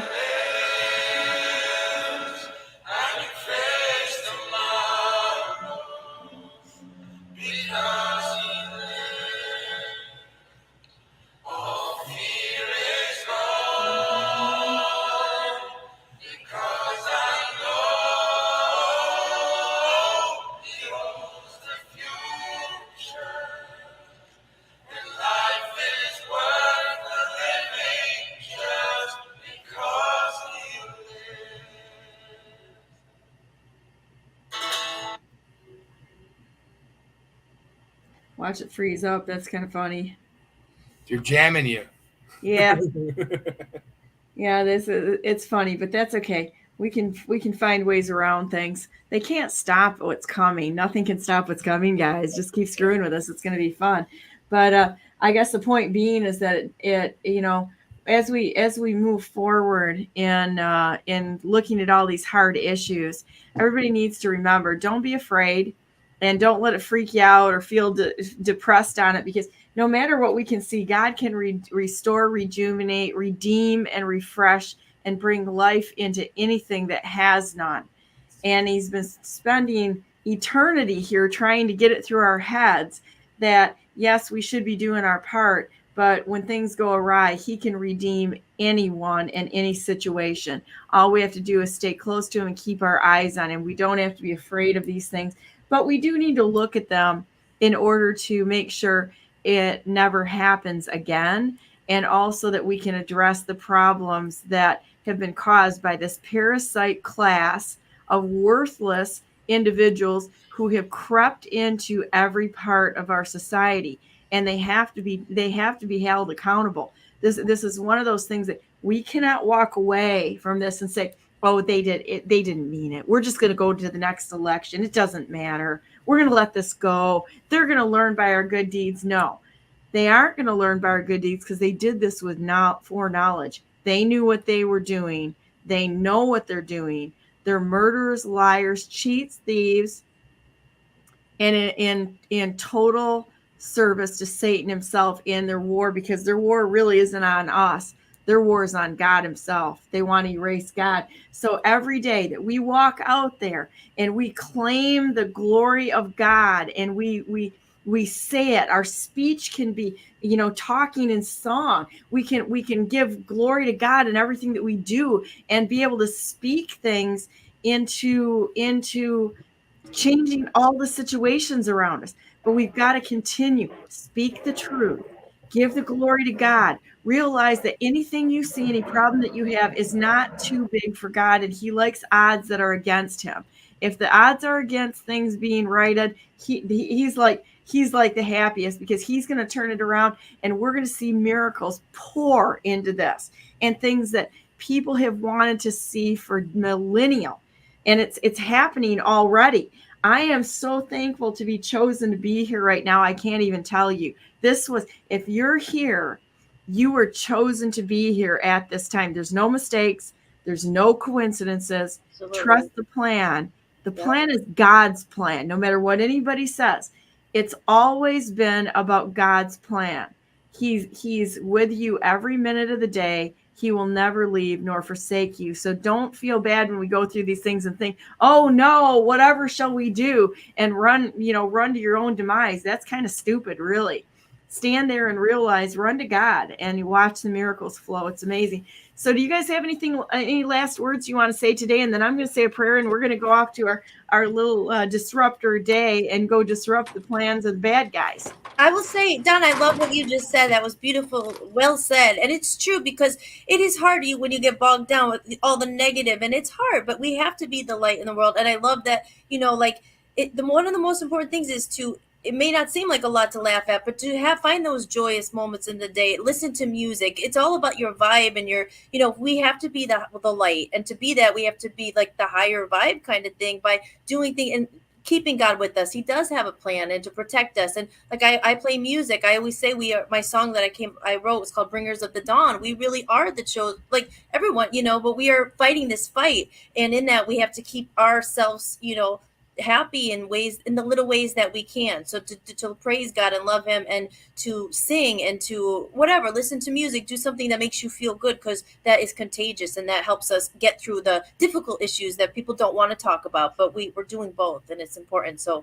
that's my 2 cents. Amen. And the hard times, because we've gone through it. We've all gone through numerous hard times and had to suffer and sacrifice. And again, I don't even like beating a dead horse, but yeah, I've been going through a rough spell these last couple of weeks, and it's been terrible and it's been painful. But God blessed me with a rock and with somebody of light to sit here and enter my world and reignite everything that was in me and bring hope.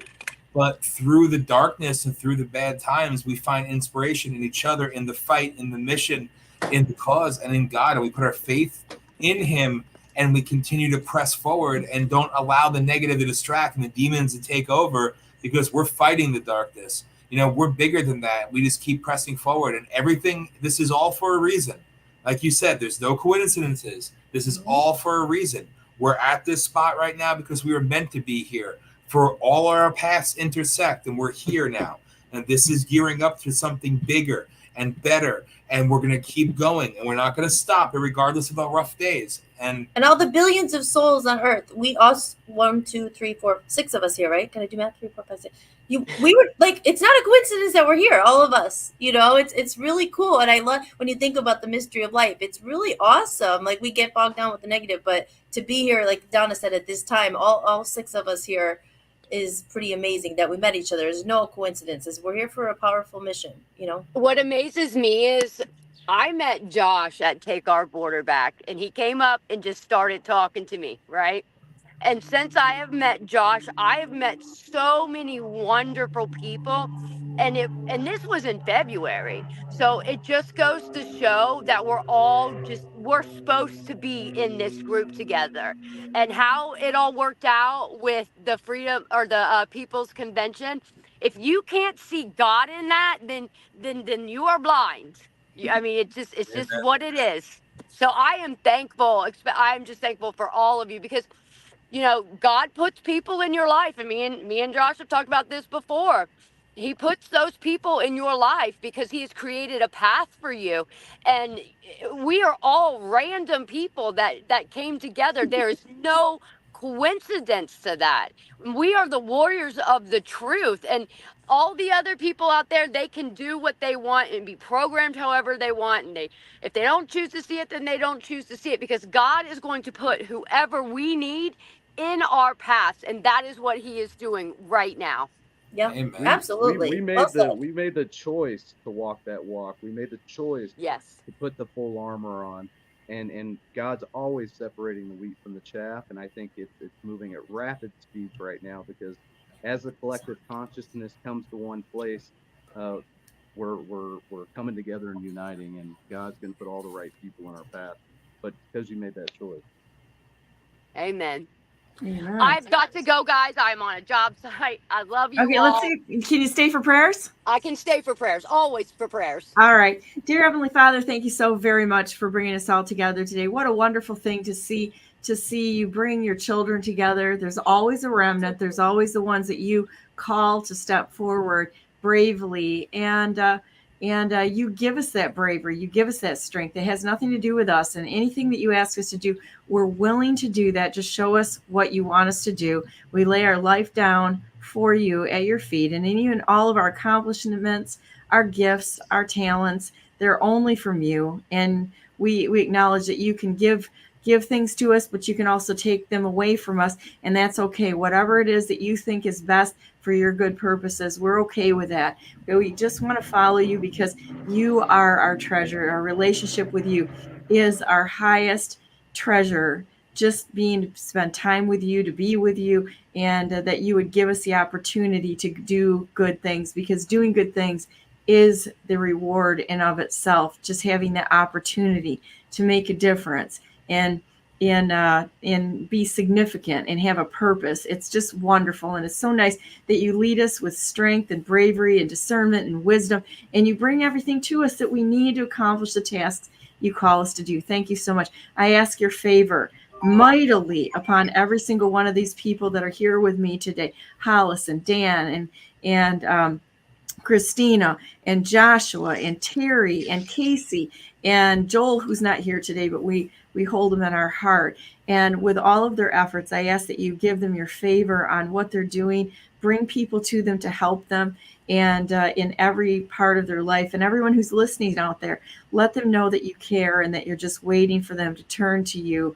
And you have the answers for any difficulties in their lives. You love everyone and you love them, and they're precious beyond all belief. Thank you so much for being a great friend to us. We love you and we want to be a friend to you. In the name of Jesus Christ, we pray. Amen. Amen. Amen. So talk to you guys soon. All right. Yeah, See you later. thank you so much. And I'm off to an event. If you guys want to check it out, it's called the JP Conference. It's being held somewhere on the planet. I can't say where, but we're having some really great speakers. This is probably a bit of a taboo subject for some people, but we don't censor, so suck it up, Buttercup. Go ahead. You can restream it if you want. It's a live stream this Sunday, June 30th, from 10 a.m. to 6 p.m. Eastern Time. People can get more information by going to jpconference.net. I'm part of the production team, so it's jpconference.net. We have speakers such as Dr. Michael Schur, Dr. E. Michael Jones, Dr. Cynthia McKinney, Jermar Rudolph, Io Kamathi, Dave Gahari, and then we have some special guests, Lucas Gage, Sam Parker, Gentile News Network, and ProThink. And so if people want to get updates, they can go to jpconference.net. The last host we were getting service from, they confiscated about 450 emails. So if people sign up at the website, jpconference.net, just make sure you verify that you want to receive updates through your email once you sign up for that. So it should be a really good event, and it'll be like an 8-hour, 7-hour live stream. So there'll be questions that people can ask the panel. And so it should be a really, really interesting event. This is the first ever event like this that I'm aware of. So it should be pretty good. I love Cynthia McKinney. I was shocked years ago. She was one of my heroes, and it was many years ago when she stood up and she started bringing forth truth, and they tried to silence her. And inspiring woman right there. That's kind of exciting that she's going to be there. Yeah, this is somewhat of a taboo subject. We're going to be talking about Israel, so specifically. So these are people that are very learned on their subjects, and so if people have any questions during the live stream, you're more than welcome to ask that. And then we're asking people to also restream the live stream. So we just want it to get out there. We're expecting this to get probably shut down in some way, shape, or form, but we've got a really great team of people, and nothing's going to stop us. So. You know what? And this is one of those things that we have no problems. I know that the Anti-Defamation League is going to be like losing their minds right now. Too bad. And so sad. We cannot protect the truth because that because Hamas and Hezbollah are part of U.S. and Israeli intelligence, they were created by that, and they killed their own damn people. And it's like, we have no issues with the Jewish people. We have issues. We don't have any issues with the American people. We don't have any issues with people anywhere. We've got a big bitch and a fight with the governments that are willing to kill their own people like they did in the United States, in Israel, the Gaza Strip. It's the governments that have been killing their own people, and they've been doing it for years. And screw you guys. You don't like it? Too bad. Get the hell out. You need to be able to question all of these organizations. I'm Christian. I'm disgusted with the Christian church right now. I'm absolutely disgusted. And people need to roll in there and jerk these people out of their positions, you know, and prosecute them for what they've done, and because they're complicit. When you look at the 12 mountain people, these 12 mountains that are in with the DeVosses, who are murdering people because they've got Graham in Grand Rapids, 4 facilities producing the vax, Mr. and Miss Nature Boy.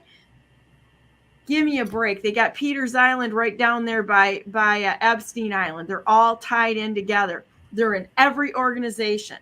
And we got to get over this butt hurt. Oh, don't talk about this or that. Boo-hoo. Those are the people that are going to come to kill you. Yep. It's not the people that are questioning them. It doesn't pass the sniff test. I will literally listen to anything out there. I don't care what label they're under, because we got to get to the truth. And that's the only way to do it. So with that said, here we go, boys and girls. Go to BrandenburgForGovernor.com, because I'm the best non-conceder who's ever not conceded in the history of the United States of America. And we're taking this country back, and we're not asking permission. We don't even care if you like us. You know, it's like truth is more important than being liked. And I'd rather be respected for having the guts to jump in and knock things apart so that we know what we have. And that's the truth. So God bless you all. God bless all those whom you love, and God bless America. And make it a great day. It's a gift. God gave us this day as a gift. Make the most of it, and realize that if you were given another day on this earth, it's a treasure, and there's no coincidences. God loves you. He planned for this, and go out there and be that force that won't sit down and shut up and piss a few people off. That's okay. That's what Jesus did. He was a provocateur. He wasn't little Gentile Jesus with a lamb on his foot. I'm going to tell you that right now. He didn't wait for the fight to come. He went through it right in their face, and there was no apologies. Yep. And I think that everyone here is in that same camp. Have a great day. Stay on the line, guys. And I'm going to end this, and we will see. Thank you. Thanks, Donnie. See you soon. Tomorrow, but all these guys will have their interviews up tomorrow. So we'll be back later. Sounds good.